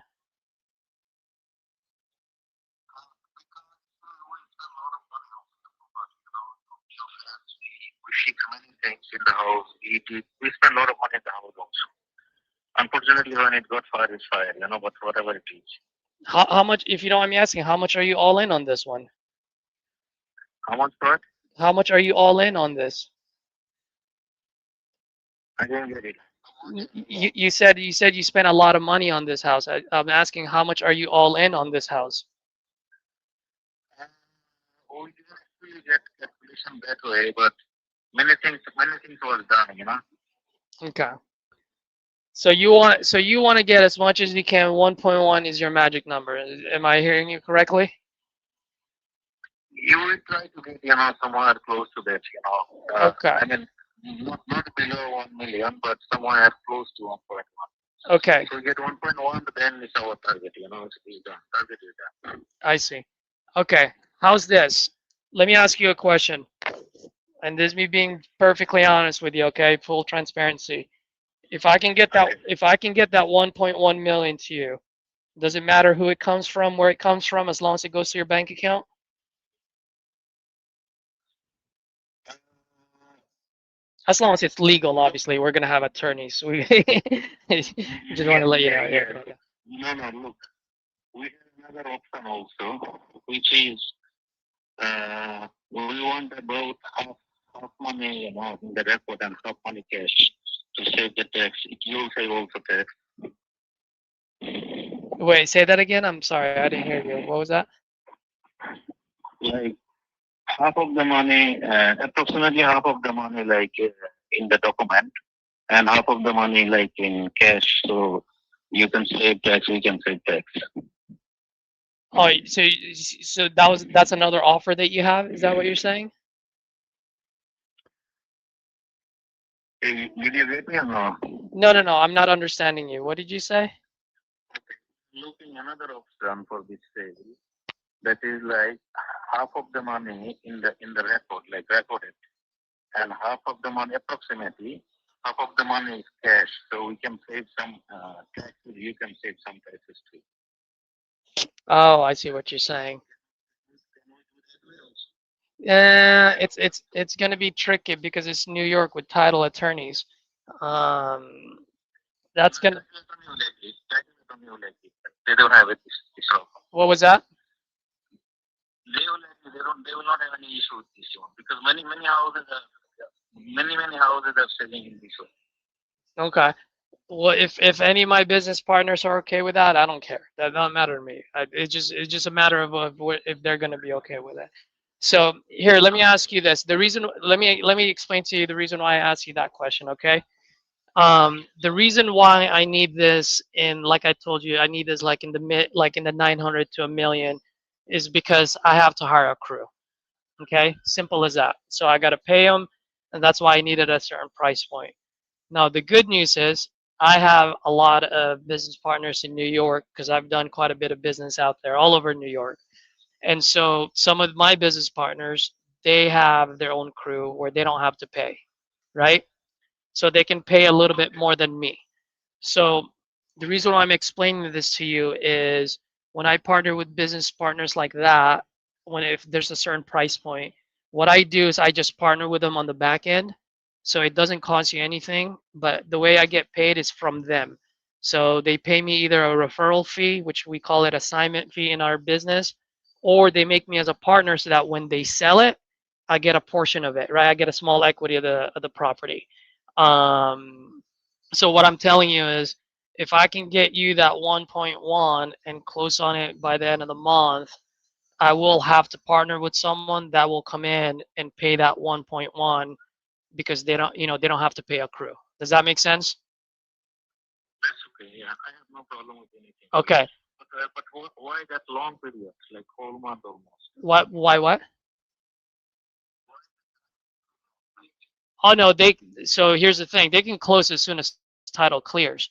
I mean, if it's 7 days, they can get 1 million, 1.1. It's not a problem. The problem is with title attorneys in New York.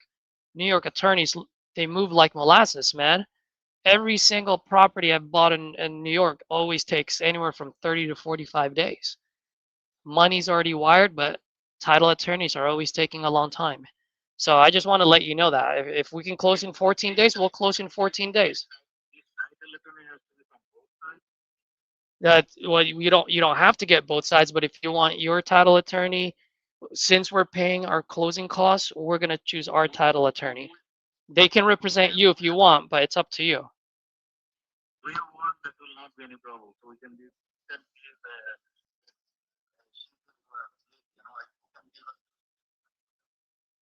Yeah, so if there's title attorney on your side, I will whoever ends up buying this is my partner.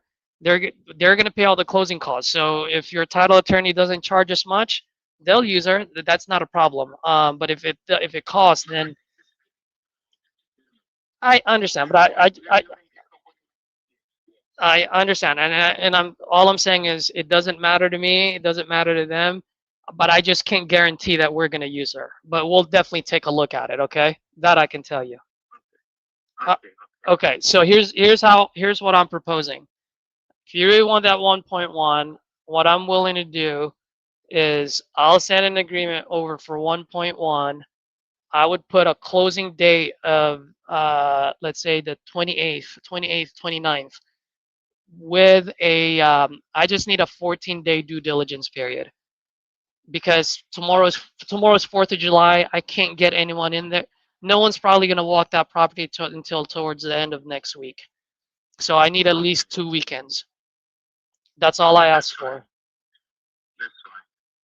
But the house will be like as is condition and any liability to find all this thing is required. Say that again. I'm sorry. Condition, any kind of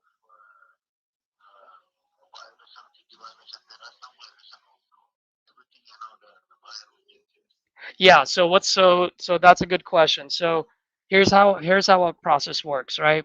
Let's say I send you over an agreement for 1.1, like I said, with those terms, close at the end of the month, 14-day due diligence period. Okay. Now in those 14 days, few things are going to happen. One, I'm going to send contractors and I'm going to send my local partners who are going to be the end buyer for this. They're gonna walk the property. They all buy as is conditions. So they're gonna run their numbers. They're gonna tell me how much it's gonna cost them, and then they're gonna send their realtors out there to see how much they can resell it for. Once we get all the hard feedback, at the same time the title attorney is giving us pulling title, we're gonna find if there's any city code violations, anything like that at all. Everything needs to get taken care of before then. If there's extra cost to that, then that's just going to be part of a cost for the end buyer. So they're going to come back to us, say, hey, Caesar, here's how much I'm willing to pay for this because of the fire, the as is, the city code violations. We've got to take care of all of this. This is my price point. And then at that point, I come back to you and I say, hey, look, we're good at 1.1 or we're good at 1.02. I don't know. But when they give me the final price, you decide whether you want to do it or not. Oh, okay. So that means you cannot give the final price now. I can start with 1.1 right now. Right now, just for full transparency, looking at how much they can resell it for, and just based on the fire damage. Now, you didn't tell me anything about the city code violations, but right now I'm looking at. Because remember I told you that the previous owner made so many rooms, this, that, everything. So it was rented as a room by room. So there were violations, and then during the fire happened, also more violation happened. But all this thing now with the collection agency normally what happened? They settle it like almost 1/3, lump sum, Okay, yeah, So just for example, if it is about, I just give an example. If it is about, for example, $100,000 violation, they can settle it with about maybe 30,000, 40,000. yeah, yeah. So all those violations that you're talking about, I need a Right. copy. I need copies of those. So you let me know so we can start working on it. So once No, again, I don't have any copy, but you can check the property. That would be fine. yeah, so when we pull title, we're gonna have to get that. So this is the reason why if something like this may take longer. So that's why I want to put at the end of July. You know what I mean? And then so that way we have enough time to do it. So Yeah. um Okay. So that's why in your head, I try to tell you everything that these are the situation. But regardless of everything, we're just looking for 1.1 and buyer will take care of it. yeah, As you we'll start at 1.1. Right? I'll send over an agreement to you for 1.1 today. Once you and I sign it, then I go to work. I go to work, and within 14 days, I come back to you and let you know, hey, here's all the feedback, here's all the findings that we got, here's where we need it to be. At that point, you decide to move forward, or we'll rip the contract in half. It's very simple. But you do get hard feedbacks, and I tend to move a lot of deals in New York very quick. All right. So your agreement, I mean contract should be like simple. that as I told you, like everything on the house is fire site, no? Yeah, As it is. I understand that, and I have a note on this. It's gonna say it's as is condition. Someone, any lien, or whatever, everything is there. So far, no lien, but I mean, I don't know, but they can find out. But everything is will be taken care by the buyer. Yes, yes, and I'm glad that you told me everything, so I will make sure that. No, we are very honest. Why should I hide? Yes, sir. I like that, and I really appreciate it, and hopefully you can also sense my transparency, because for me, the main goal is to just move the property, right? And the only way to do that is to be honest, and so we can manage each other's expectations. How do you say? um,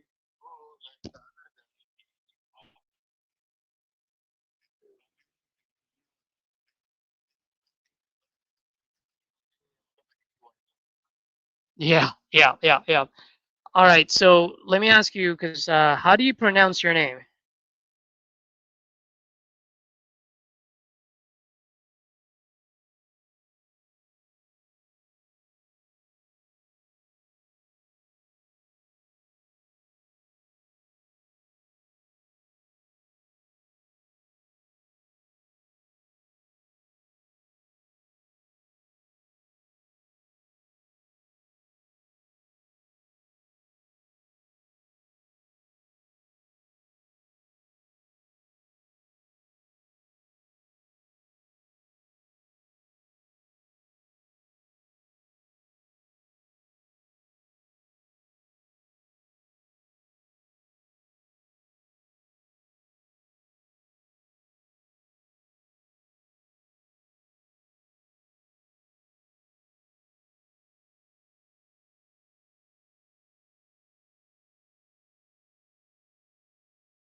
All right, folks.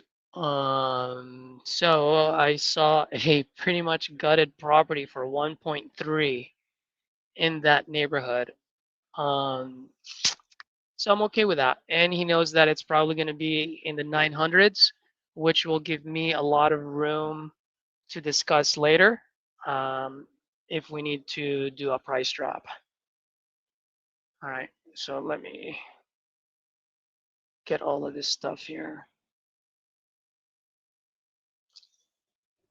Guys, I don't know if you were able to hear that call. I was switching hands and I kept forgetting that my microphone is right here. So apologies if it was in and out.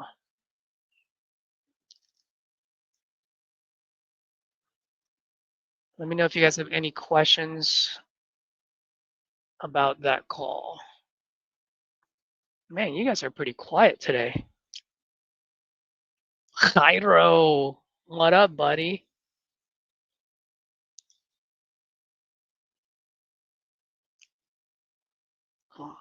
Jairo, I need you to look at this. Do you have this lead by any chance? It's in Jamaica, New York. I wouldn't be surprised if you already talked to this person. This is a property lead, metro lead, by the way. A brand new house there is $2.26 million. As is properties are 1.3. I see a 1.7. 1.7 was rehabbed.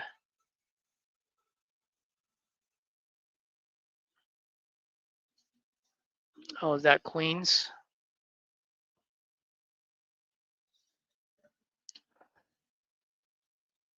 Hara, if you want to hop on here, let me know, bro, because I'm about to send this contract and go over the contract, and it's going to be very boring.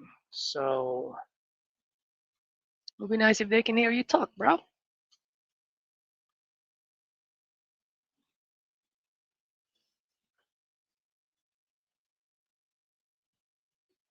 Oh, you're 15 minutes away?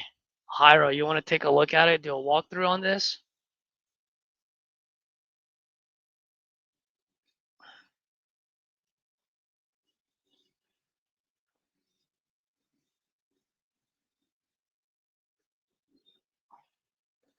And Hyro, I don't know if you heard the guy's name.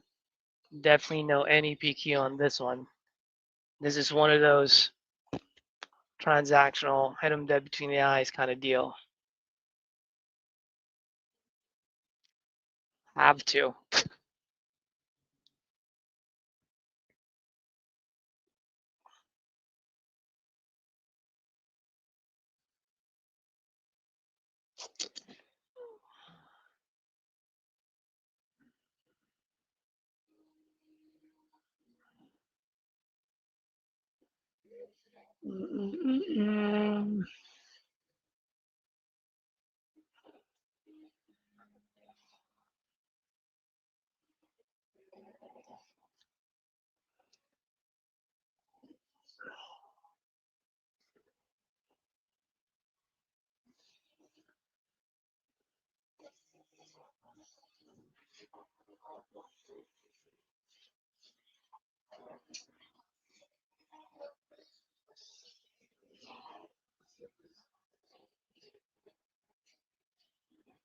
What's today's date, guys? July. Well, I don't even know why I had to look. It's July 3rd.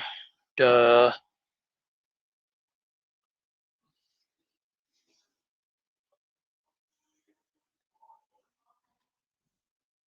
I cannot say this guy's name.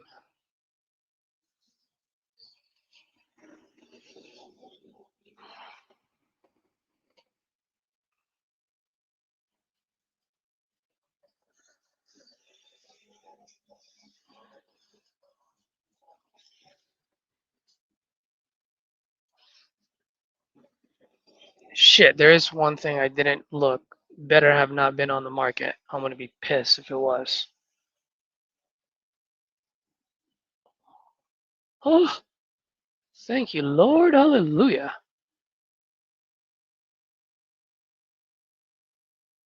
Okay, good. Thanks, Hyra. Appreciate you, Ming. I will let him know.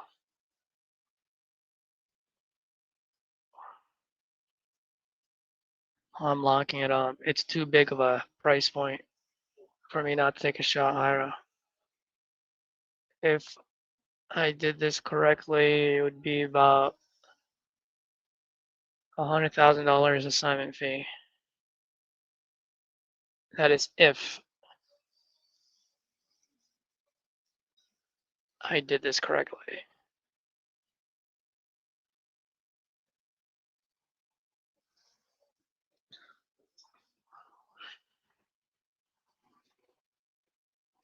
What the fuck?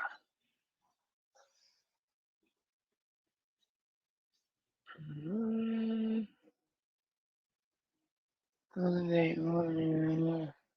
7/28, 2026. It is a 14-day due diligence period.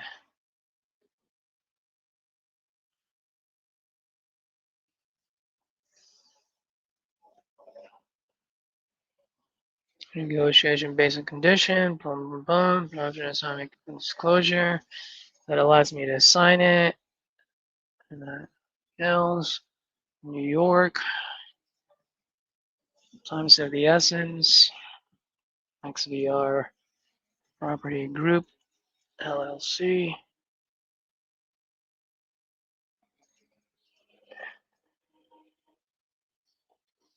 415, 405.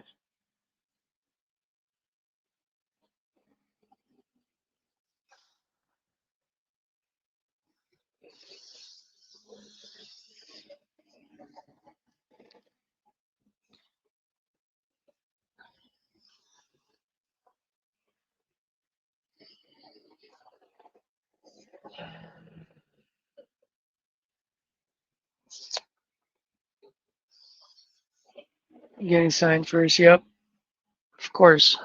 It's getting signed right now, son. What you talking about? What you talking about, dude? I can find the damn thing. Where the fuck did it go?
Signature and then date it.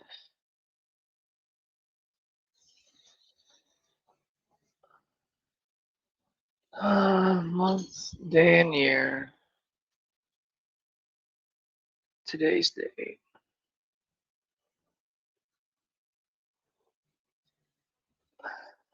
And Hiro, you can really walk it tomorrow. I know tomorrow's tomorrow's 4th of July.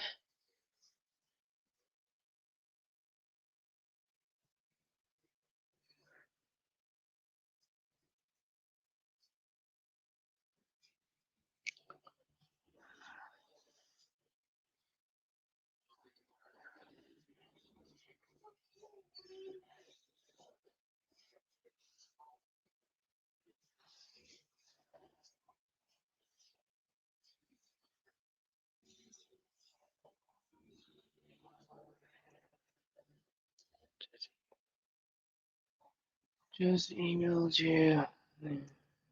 Agreement. Here it is as well, in case it's easier to open here.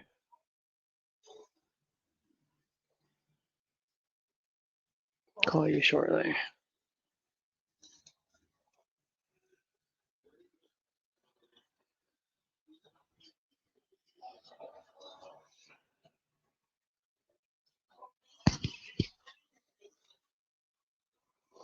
Okay, so you can walk it. All right.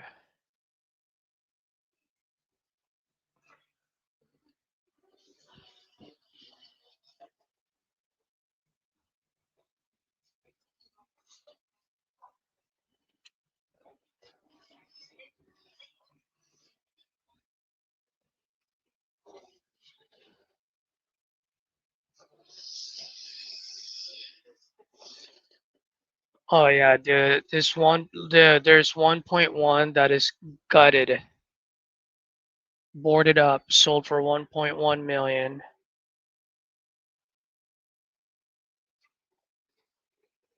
Yeah. Okay. Does it have parking? Better? Shit.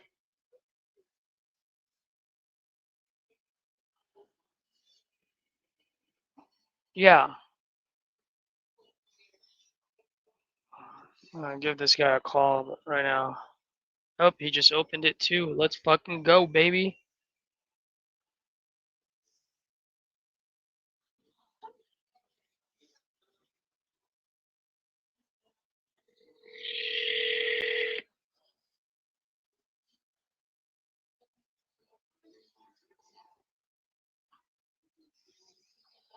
Hello? Hello? Yes, Yes. yes, Can you hear me? Mr. Sabor. yes, yes, I can hear you. All right, wonderful. Were you able to open the link that I sent you? Let me open it first. Can you, let me see. Yes, sir. Take your time. Can you call me back within a minute again? Yeah, I'll call you back. Okay. Yeah. Hyro, I don't even know what that is. Kind of air rights. We'll figure that out. What up, Josiah?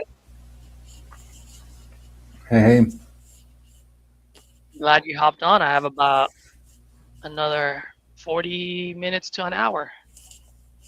good, good. You still on? You in the call with the $1.1 million guy? Yes. You sent in the contract? Yes, and I'm gonna go over it with him right now. All right, let's go. Let's get it. And he knows I'm wholesaling. That's the best part. And I told Beautiful. him, if you didn't hear me, which I'm gonna repeat when I send over the contract, that it's probably gonna land between 900 to 1.1. Yeah, I heard that earlier. Hmm? So you contract it and then price drop them. Is that the plan? Yeah. Well, All right, bro, there was a full gut at 1.1. that sold on market. Yeah, gutted, boarded up. There I you mean, go. I'm gonna take a fucking shot at it. Yeah, you should. And he said it's only one room that was fire damaged, not the whole house. I mean, that plus besides, I mean, versus a gutted one. Yeah, should be all I right. mean, you get what I mean? Like, so for me, I'm like, I'll take a shot at it and see. Okay. Because And you I'm were sure estimating yeah. like 250, 300 repairs. I heard you talking, but if it's Yep. only one room and it ends up being 50K, Oh, it ain't. It's gonna be a lot because the previous owner or previous owner of him, they wanted to rent it out by the room. So that's why towards the end it's like, well, what about city code violations? And I'm like, what are you talking about? Now shit's coming out. It's like, yeah, because we did this, that, and I'm like, all right, cause that's why he couldn't answer how many rooms. I was like, how many rooms are there? So I have a feeling it's gutted inside. might be good. They chopped it up, added walls everywhere, no Yep, permits. yep. So that's why I'm going $300,000 right off the bat. It's funny. Good stuff. Well, a good call. You know, and 1.8. That's me being conservative because there's a brand new house that was built 2022 for 2.26. So What year is between this one? 1.8 and between 1.8 to 2.2, I mean, that's a $400,000 What year is this conservativeness. compared to the other one? This was 1945. 1945. Yeah, you're not going to compare that to a 2022 build. No. Right now, the way I look at it is with $300,000. Here's how I'm looking at it, just so that you folks can see. I'll share it, assuming my ARV is correct. If my ARV is correct, it's good. If my ARV is not correct, it ain't good.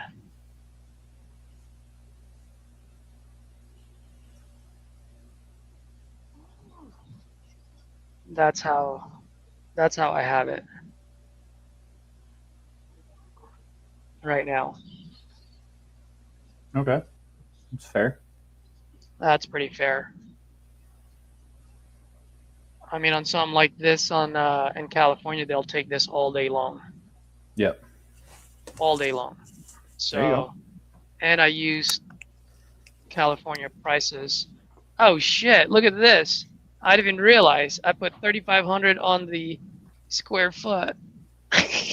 So I've overestimated.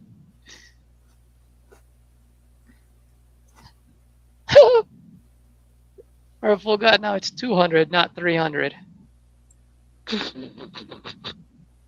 No, that might be the room you need, though.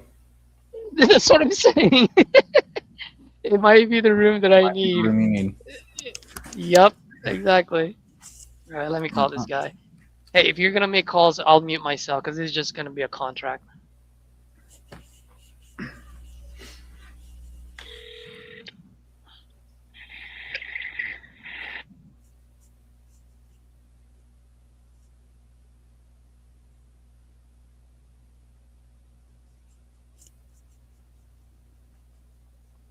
Right.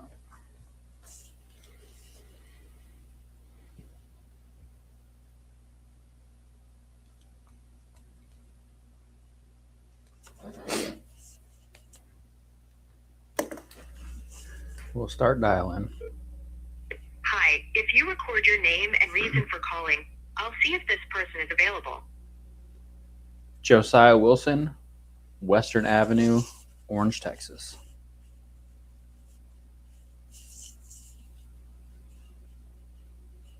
Thanks, Josiah Wilson. Please stay on the line.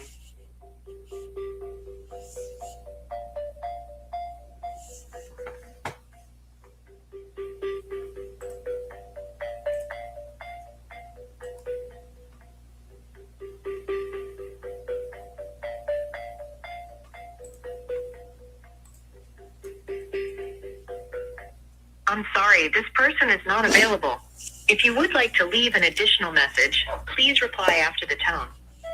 Hey there, Brandy. Josiah Wilson here, giving you a call about that Western Avenue property that you had put online earlier today, saying that you were considering selling it at some point in time. My number's 512-729-3996. 512-729-3996. Give me a call back.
Pamela did not answer.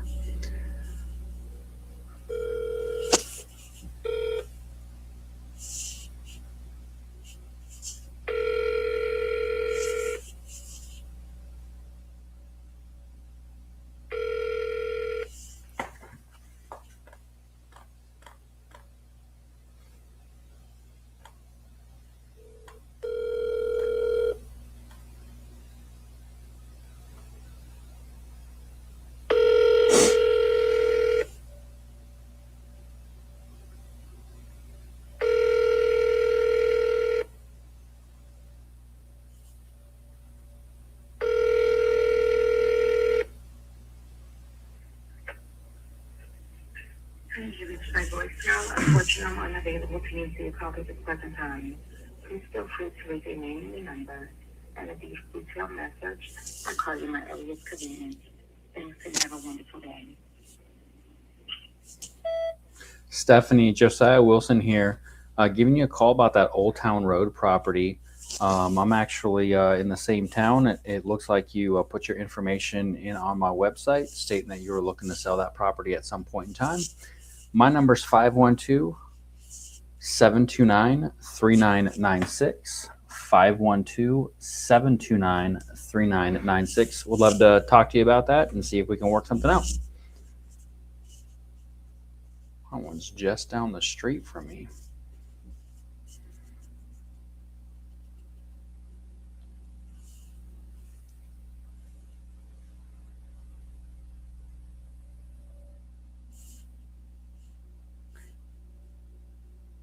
That's an old lead. I think she just entered it again.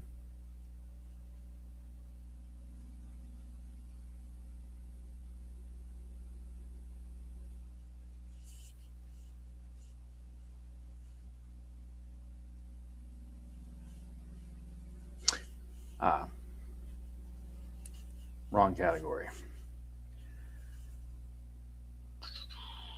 It was a follow-up lead.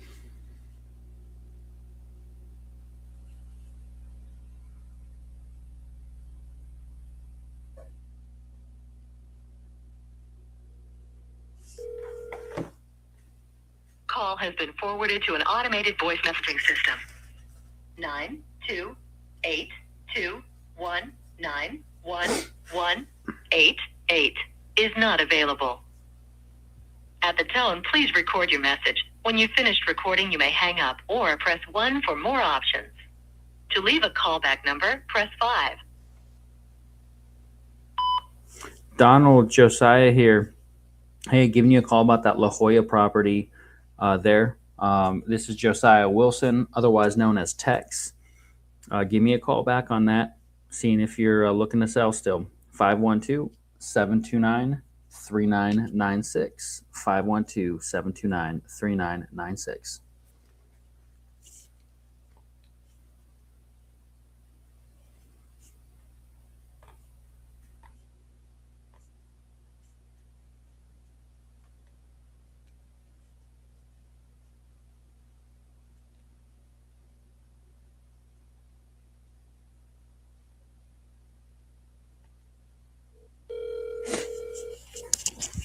You've reached Randy Sites. I'm not able to take your call right now.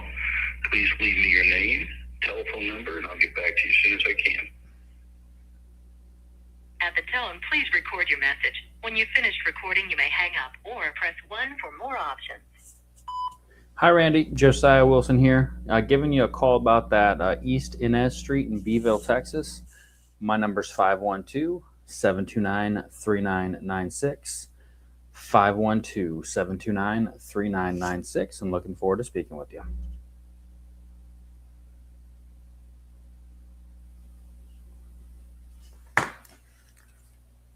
Right, those were some of my leads that came in this morning. They didn't answer this morning, and they still haven't answered, so I'm not going to send them a text until this evening.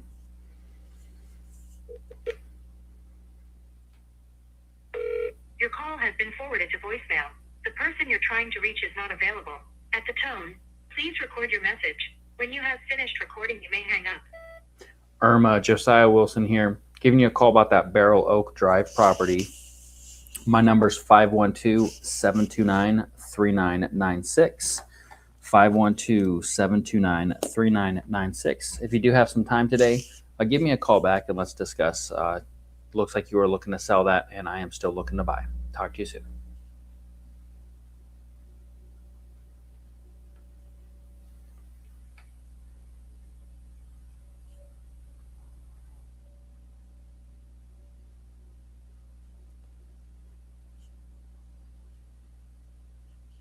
Have some time today to discuss the Barrel Oak Drive property? Question mark.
leave your message for 80628348339. Sorry, mailbox is full. To send an SMS notification, press 5.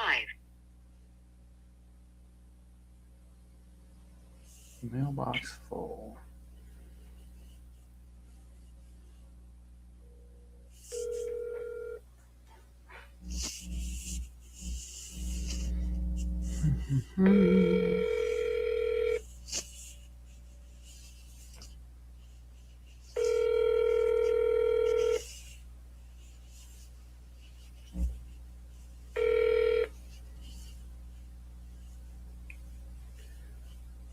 Send another text to her.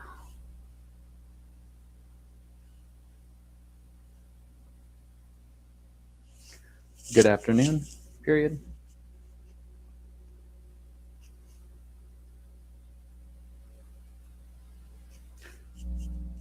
Calling about the Inglewood property, as I received some information stating you were looking for a buyer, period. Have some time today for a conversation about it? Question mark.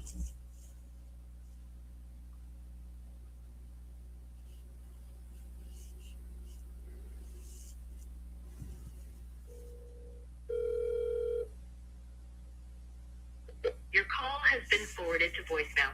The person you're trying to reach is not available. At the tone, please record your message. When you have finished recording, you may hang up. Julia, Josiah Wilson here, giving you a call about the Layton Street property. My number's 512-729-3996. 512-729-3996. If you are still looking to sell that, I am looking to buy. Again, 512-729-3996. And my name is Josiah. Talk to you soon.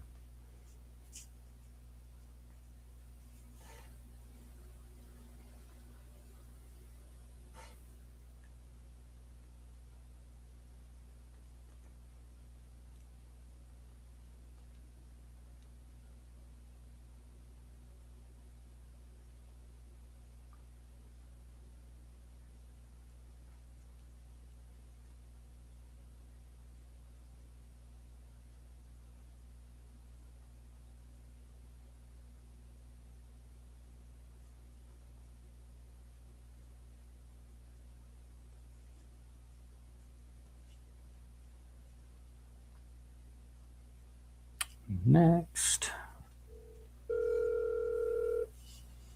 Hi, you've reached Anna Paz.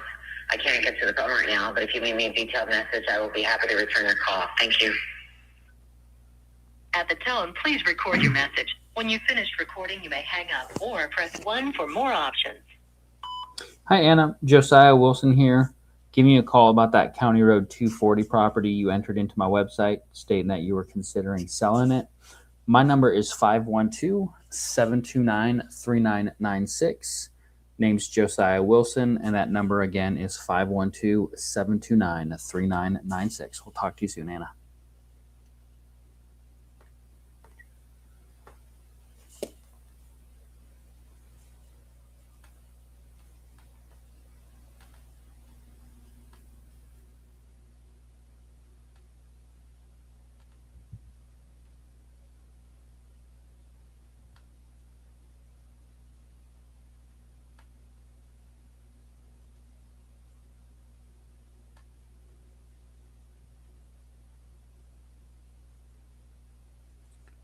CR 240.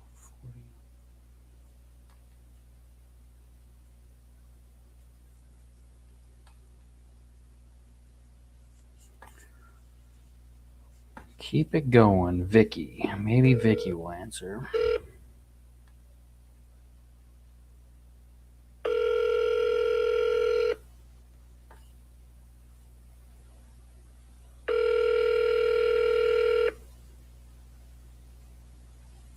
Your call has been forwarded to voicemail.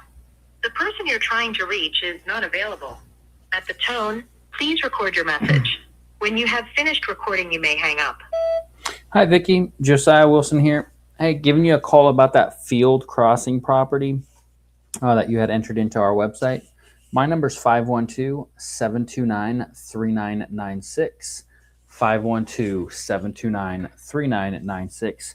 If you have some time today, give me a call. We'd love to discuss that with you and seeing what you're looking to get for it. Talk to you soon.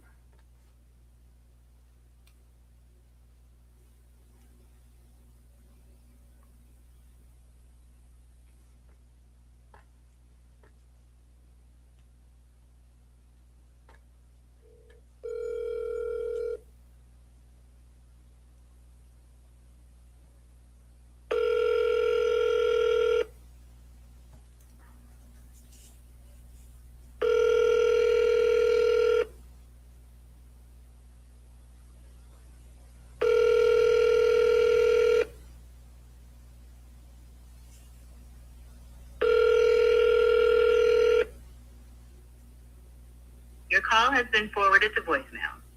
The person you're trying to reach is not available. At the tone, please record your message. When you have finished recording, you may hang up.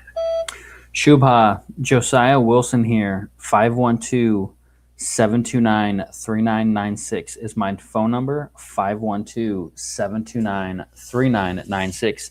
Giving you a call about that Quarry Court property that you entered into our website stating that you were looking to sell. Looking forward to talking with you. Thank you. Right.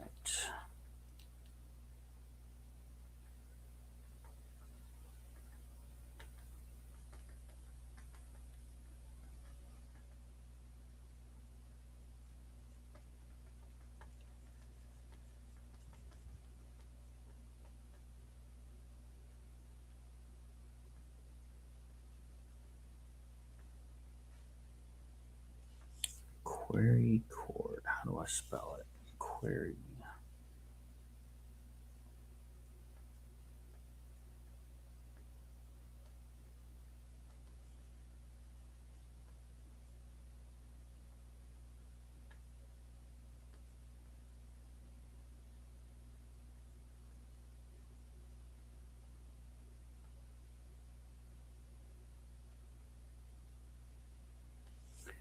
You are looking for a buyer, correct? Question mark.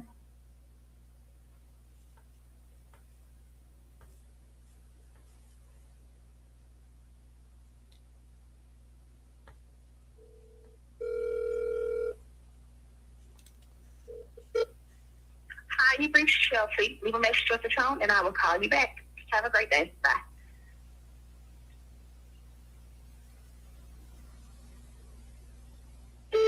Hey there, Chelsea. My name's Josiah Wilson, and my number's 512-729-3996. 512-729-3996. Giving you a call about that Twins Falls property that you had put in on our website stating that you were considering selling it. Give me a call back if you are. Would love to have a discussion about it with you and see if we can work something out. Talk to you soon, Chelsea. Thank you.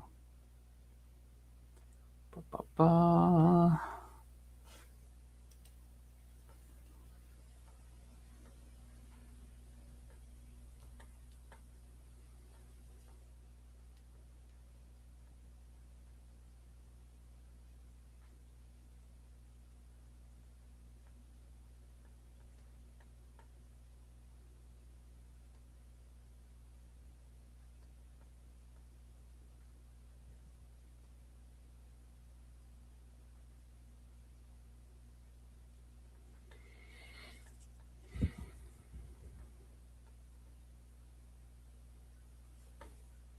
Next. Hit her with the double dial. I liked her voicemail. Hi, you've reached Chelsea. Leave a Nope.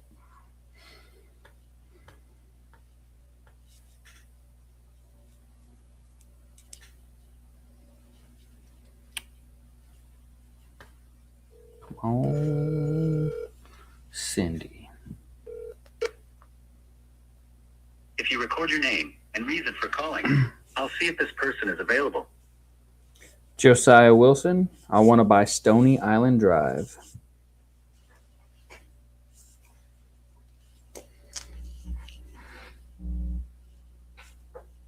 Thanks, Josiah Wilson. Please stay on the line.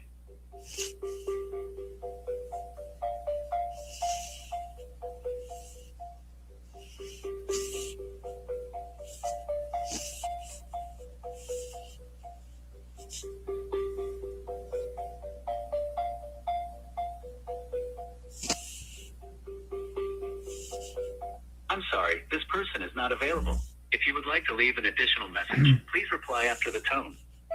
Cindy, Josiah Wilson here, giving you a call about Stony Island Drive. You had put it on our website saying that you were looking to sell that property. Seeing if you still are and if we can work something out. My number is 512-729-3996. 512-729-3996. We'll talk to you soon.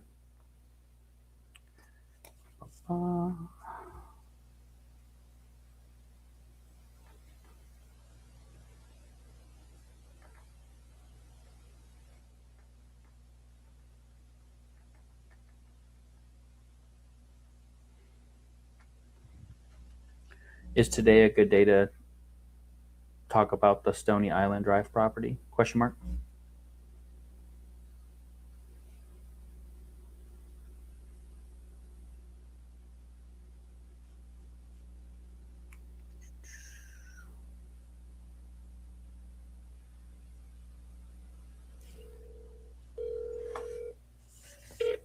If you record your name and reason for calling, I'll see if this person is available.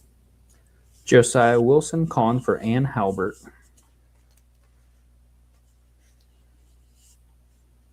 Thanks. Please stay on the line.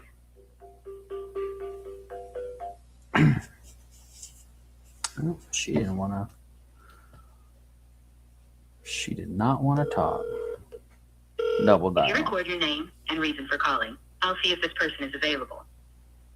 Josiah Wilson calling to buy Westchester Drive.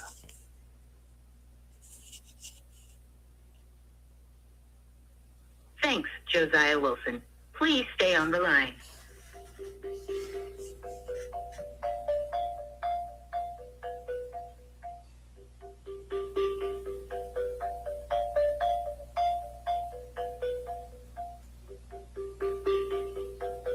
And the plot thickens, my friends. The What plot happened? thickens. What's I'm sorry, this person is not available. If you would like to leave an additional message, please reply after the tone. Hi, Ann. Josiah Wilson here, giving you a call about that Westchester Drive property you put on our website, stating that you were looking to sell. My number is 512-729-3996. Look forward to speaking with you. What's going on? So Better the code guy, so violation. apparently the guy that I've been talking to is the property manager, who was actually part of the fire. And so he's like, I will email you or I will text you Mr. Sabor's email address. I'm like, yeah, because you can't sign this shit. And then the second thing is, he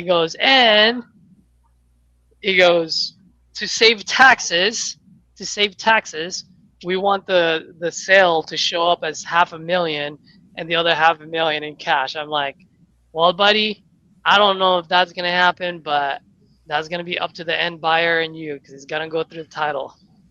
It's gotta go through your attorney. If your attorney gives you Yeah. that kind of legal advice that you can do it, then That's exactly what I told him. I was like, then that's on your end. That's not on my end.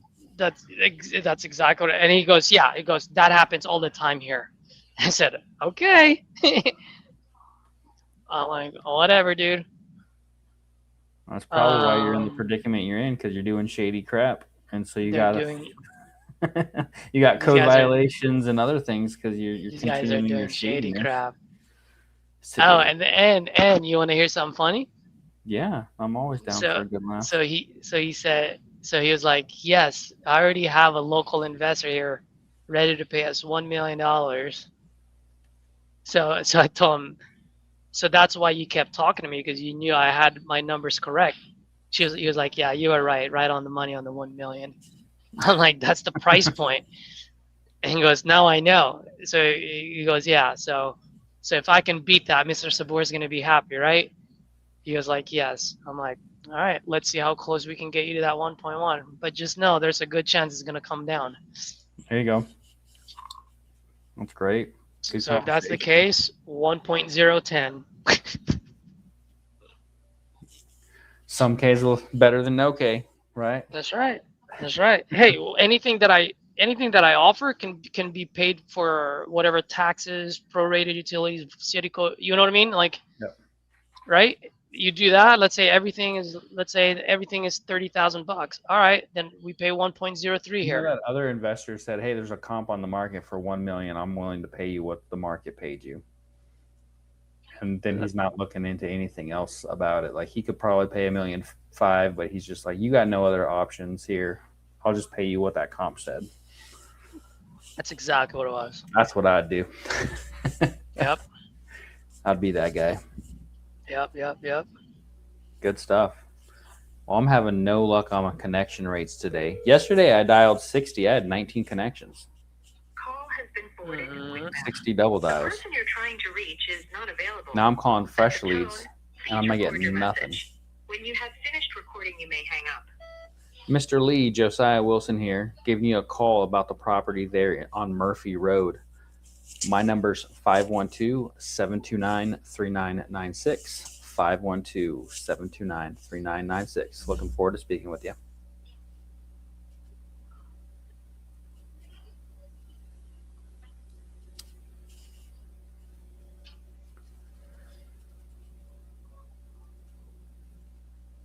I'm actually getting more connections with my older leads right now than I am with my newer ones.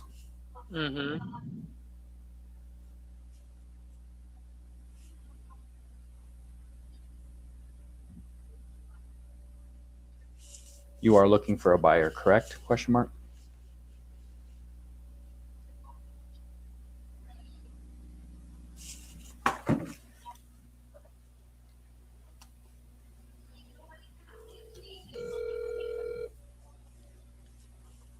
It's crazy. Forwarded to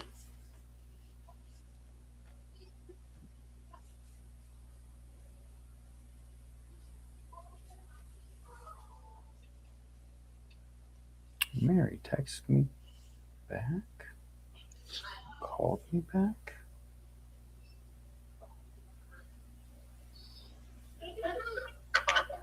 Hello, Mary? Yeah. Hey, this is Josiah.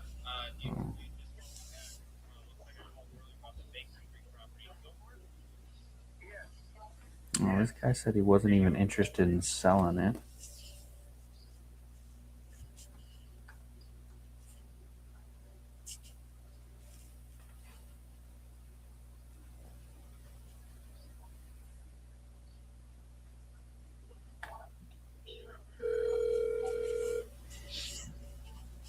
number 325513. Rodolfo, I don't know what you mean.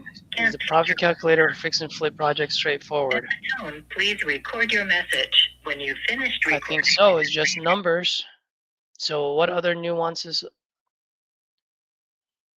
I guess I'm not understanding the question, brother.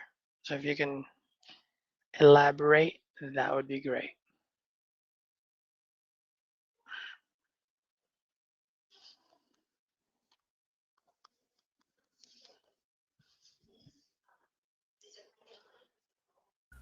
The profit calculator is straightforward. There are nuances that people have as far as buyers are concerned. It does not account for those nuances, but the calculator is very straightforward. What are those nuances, Josiah, since you're an end buyer? Talk to my viewers. One second. I got a call come in. Let me figure out what this is.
Hey, Hyra, if you're still listening, around what time can you swing by tomorrow?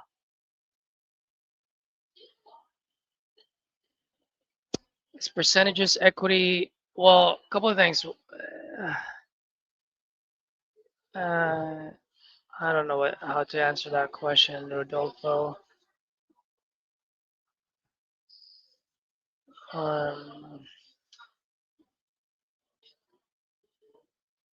That's gonna be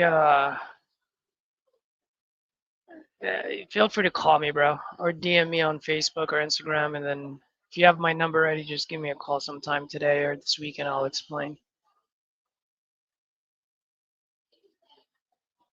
All right. Josiah, I'm gonna use the restroom. I'll be right back. You entertain the viewers with answering Rodolfo's question or making calls, whatever you want. Put the question up and so I can see it because I can't see any of your stuff. What are you talking about? It's on the comments. Click on comments, top right. See, I don't know how to use StreamYard, so now you're teaching me. So there you go. You don't have to be skilled with technology to be an end buyer.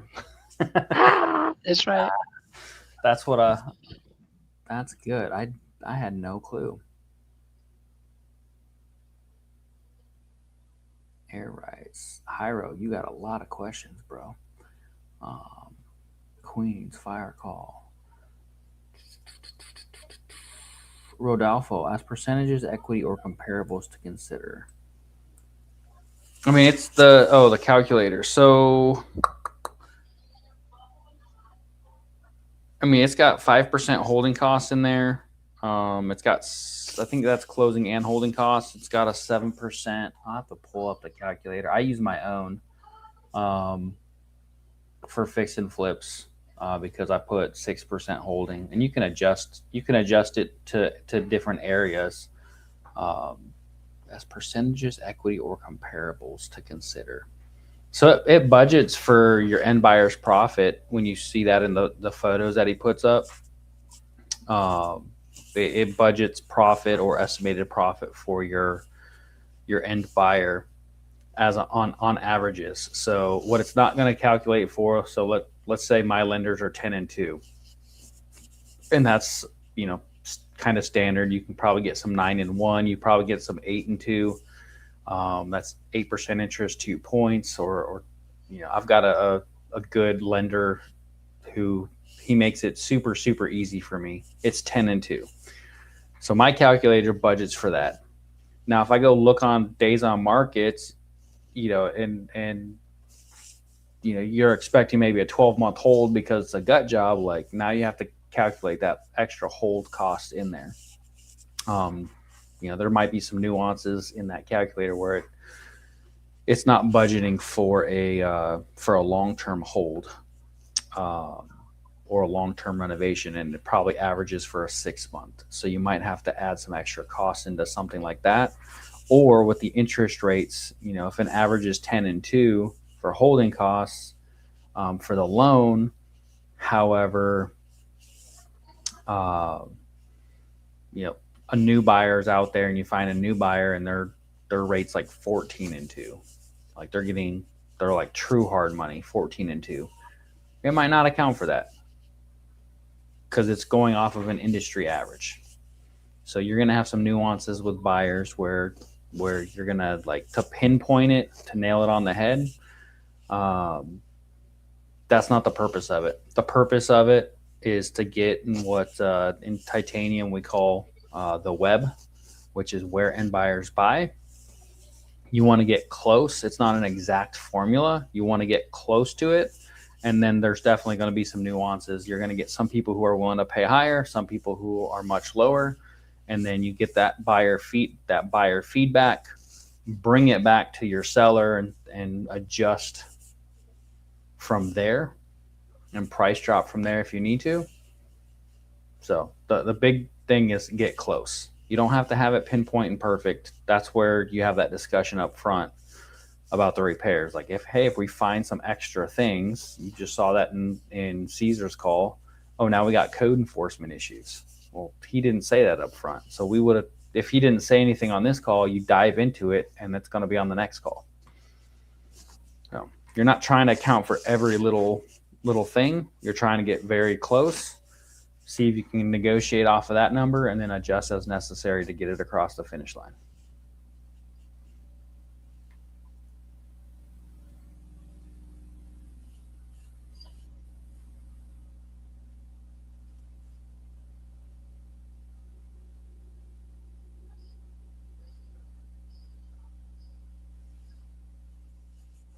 Good, good. Hopefully it helps. Hopefully it helps. All right, now I can see comments. I'm gonna keep dialing. Telephone number 325.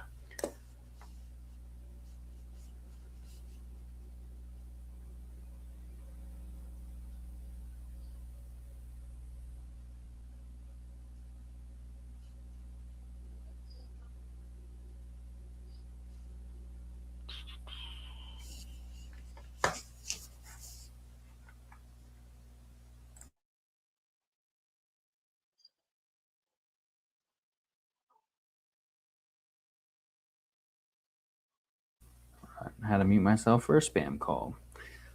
Was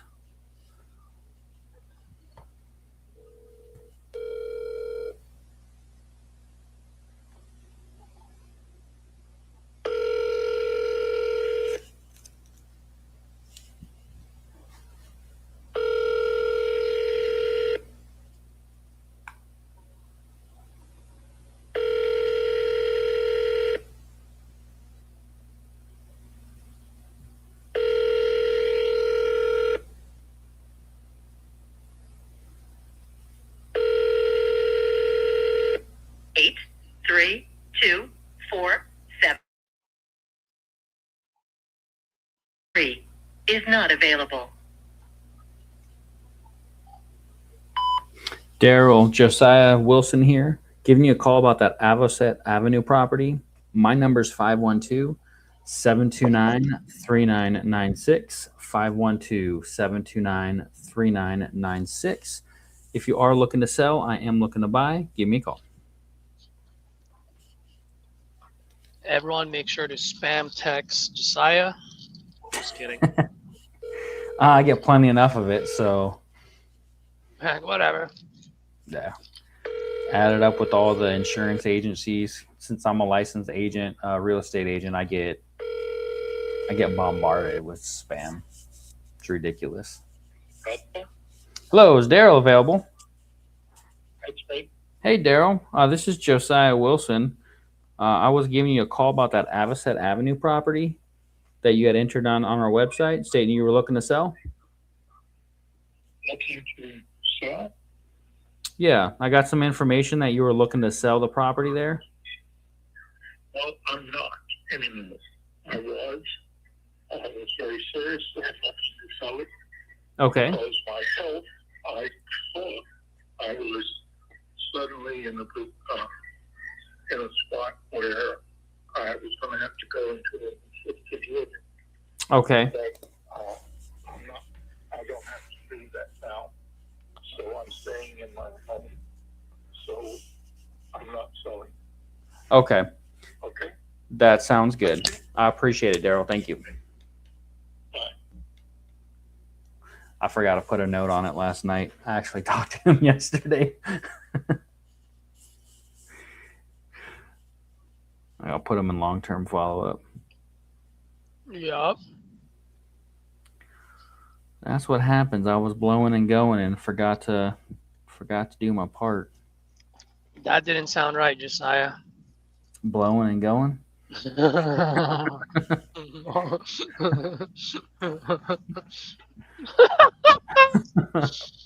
We're just here.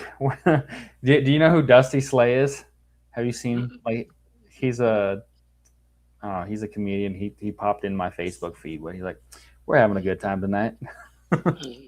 He raises his hand and does this. We're having a good time. Like, that's all I'm here for. We're having a good time. Blowing and going.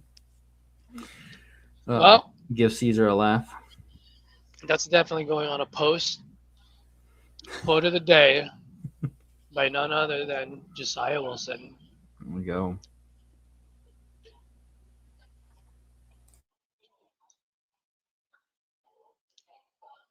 That's fucking hilarious. That's so funny. Blowing and going.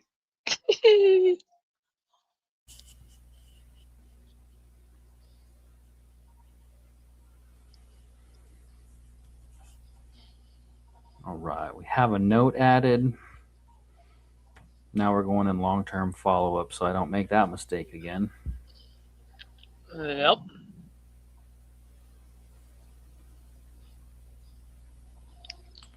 I'm not going to count that as a connection. Where's everyone today? How many people you normally have coming and watching while you do this live? Depends. Sometimes 30, sometimes 12. Nice. I think the most I had was like 50. Oops, that's consistency right there. But no, I'm talking about where's everyone else making phone calls? Normally you have other people on here with you doing calls? Well, especially that I made that post. Hello, Tony.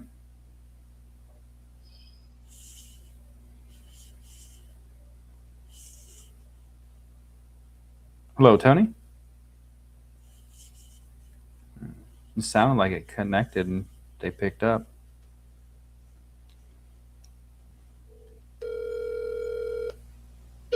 Your call has been forwarded to voicemail. The person you're trying to reach is not available. At the tone, please record your message. When you have finished recording, you may hang up. Hey there, Tony. This is Josiah Wilson calling you about that Coolbrook Drive property. My number is 512-729-3996. 512-729-3996. Talk to you soon, Tony.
Telephone number 936-572 can't take your call now.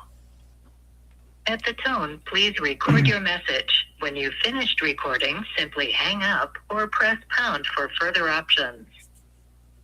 Hey there, Melanie. This is Josiah Wilson giving you a call about that Rankin Drive property. You have put that on our website stating that you were looking to sell. My number is 512-729-3996. 512-729-3996. Talk to you soon, Melanie.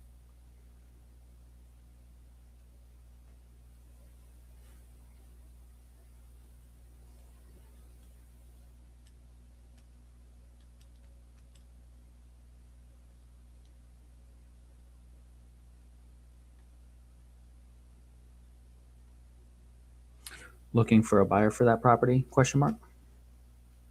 Have time for a conversation? I'm looking for a hillbilly heavenly buyer named Josiah Wilson. I'm waiting for your price drop call on that one. Will you take it if I do? No. Oh my gosh. I gotta do some work on that one, dude. The call has been forwarded. It's like the game of life. You know, you go through the whole thing, and at the end, like you're on that something acres, and you're I don't even know what it is. Like you're in a mansion, or you're I don't know in a trailer park. At the end of the game of life, like that's hillbilly heaven road. Like I'm looking for like heavenly mansion road, not hillbilly heaven.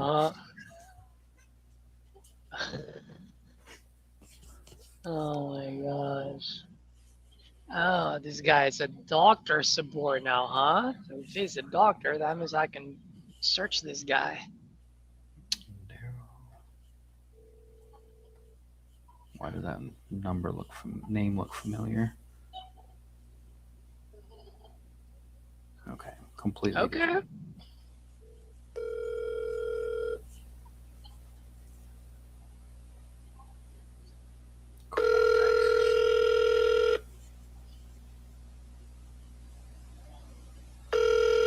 Telephone number 97.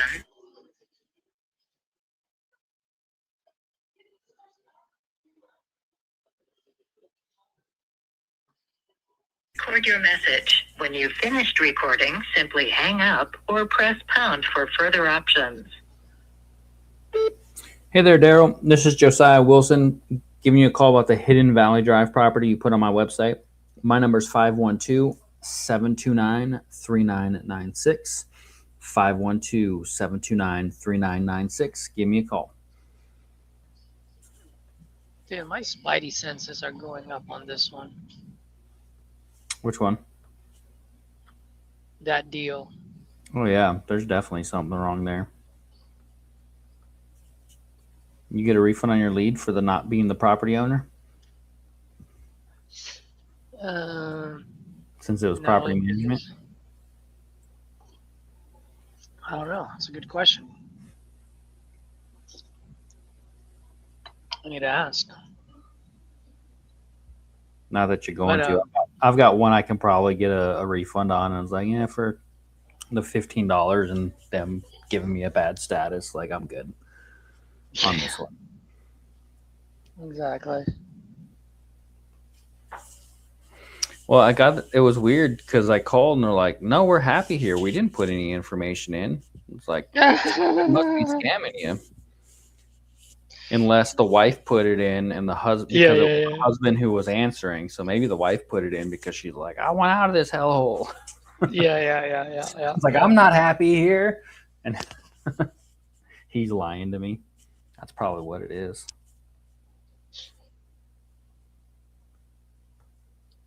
Very much so. Hey, Josiah, have you done the Airbnb yet As far as? for Element 22? Oh yeah. Well, I mean, I booked it. So if anybody's on here from TU that's reached out to me and I haven't responded, it's because I haven't got my spreadsheets together on it. But I have two. But you already booked it? Yeah, I already booked the Airbnb for it.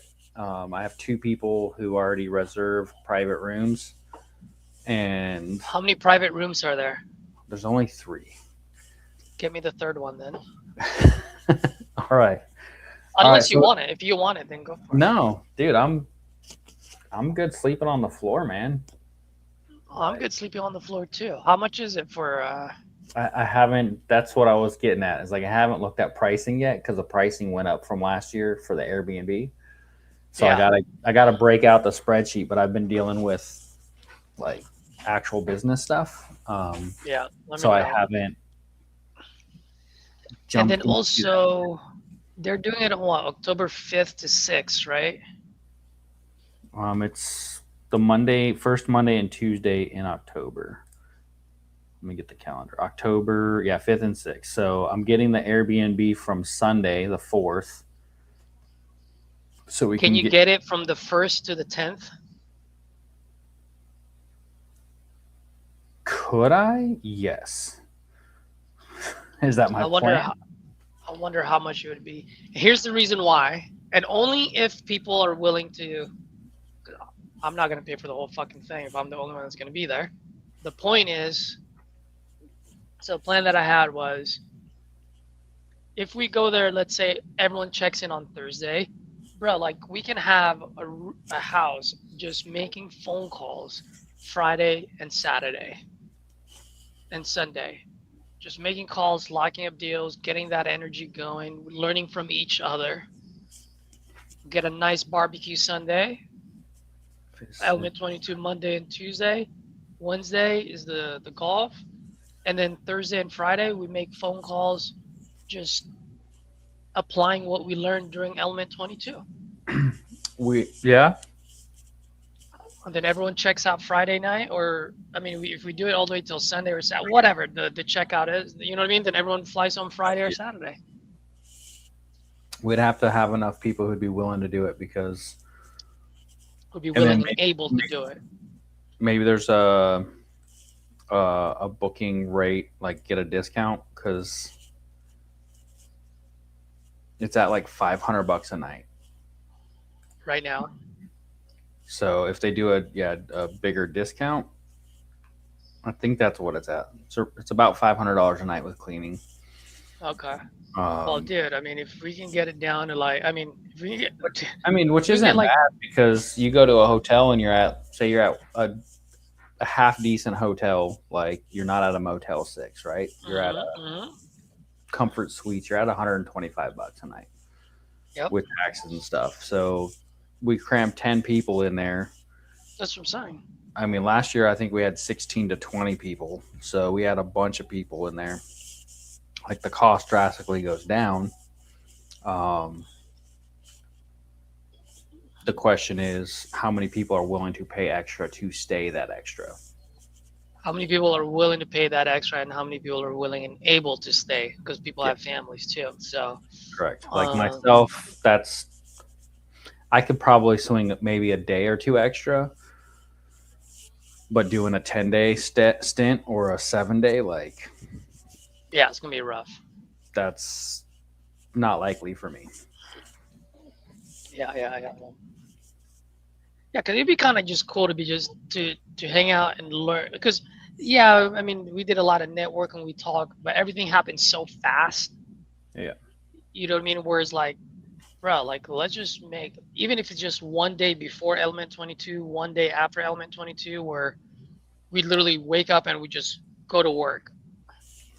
Everyone's on the couch, living room, dining room, making dials, acquiring deals, displaying deals, like like our own little call center. Yeah. Dude, I'm pretty sure what's his name, Joey, will be down to stay for a few extra days. I'm just saying, yeah. And plus, like for the people that are maybe who's going to be there to like build the hype. Yeah. We got Caesar Lacoste in the house. Let's name drop Josiah Wilson's gonna be there. Let's go. And it's walking distance from the event, right? Correct. I'm finishing up my lunch here. I know it's not YouTube worthy. What are you talking about? I'm always eating. One of the guys was like, Caesar, stop eating. I'm always eating on here, dude. I'm like chewing. There's one time my microphone was so good. I was like, bro, put yourself on mute. I can hear you chew. I was like, there was somebody on Discord last night. I think it's Cephas. He's got like a full like podcast setup going on in his like $5 earbuds that I found for free. That or I got them for in the airport and they were like $9.99 or something like that because I didn't bring a pair. It's funny. Oh shoot, I actually have a 12:30 meeting. So fellas and ladies, I will end the stream. Josiah, this might be your first time hopping on my channel. On your live? Let's do this. Yeah, bro, like hop on it. You're welcome anytime. Let's make some calls. Want you to be on air. Maybe some of those days I'll buy leads specifically in your counties and let's get them dispoed on the same time. Let's do it. Down. I mean, I'm down. That's kind of like jump on here for accountability myself. I'm at 24 dials right now. 25 for the day. Yeah, 20. We'll call it 24. I probably missed one, but just trying to get like I said yesterday, I had a whole bunch of connections. So I'm just trying to keep it up and have get one across the board like you. Let's do it. Let's do it. All right, folks. Till next time, speed and volume. Speed and freaking volume. And give Josiah a round of applause. I don't know if you got on the call today, but we're definitely going to hear Josiah one of these days. And for the folks that are watching, Josiah is an end buyer in Texas and Florida land. So you guys got his info. If you guys got any deals, send him over to Josiah, see if he would buy it. Let's go. Baby. We'll get it done.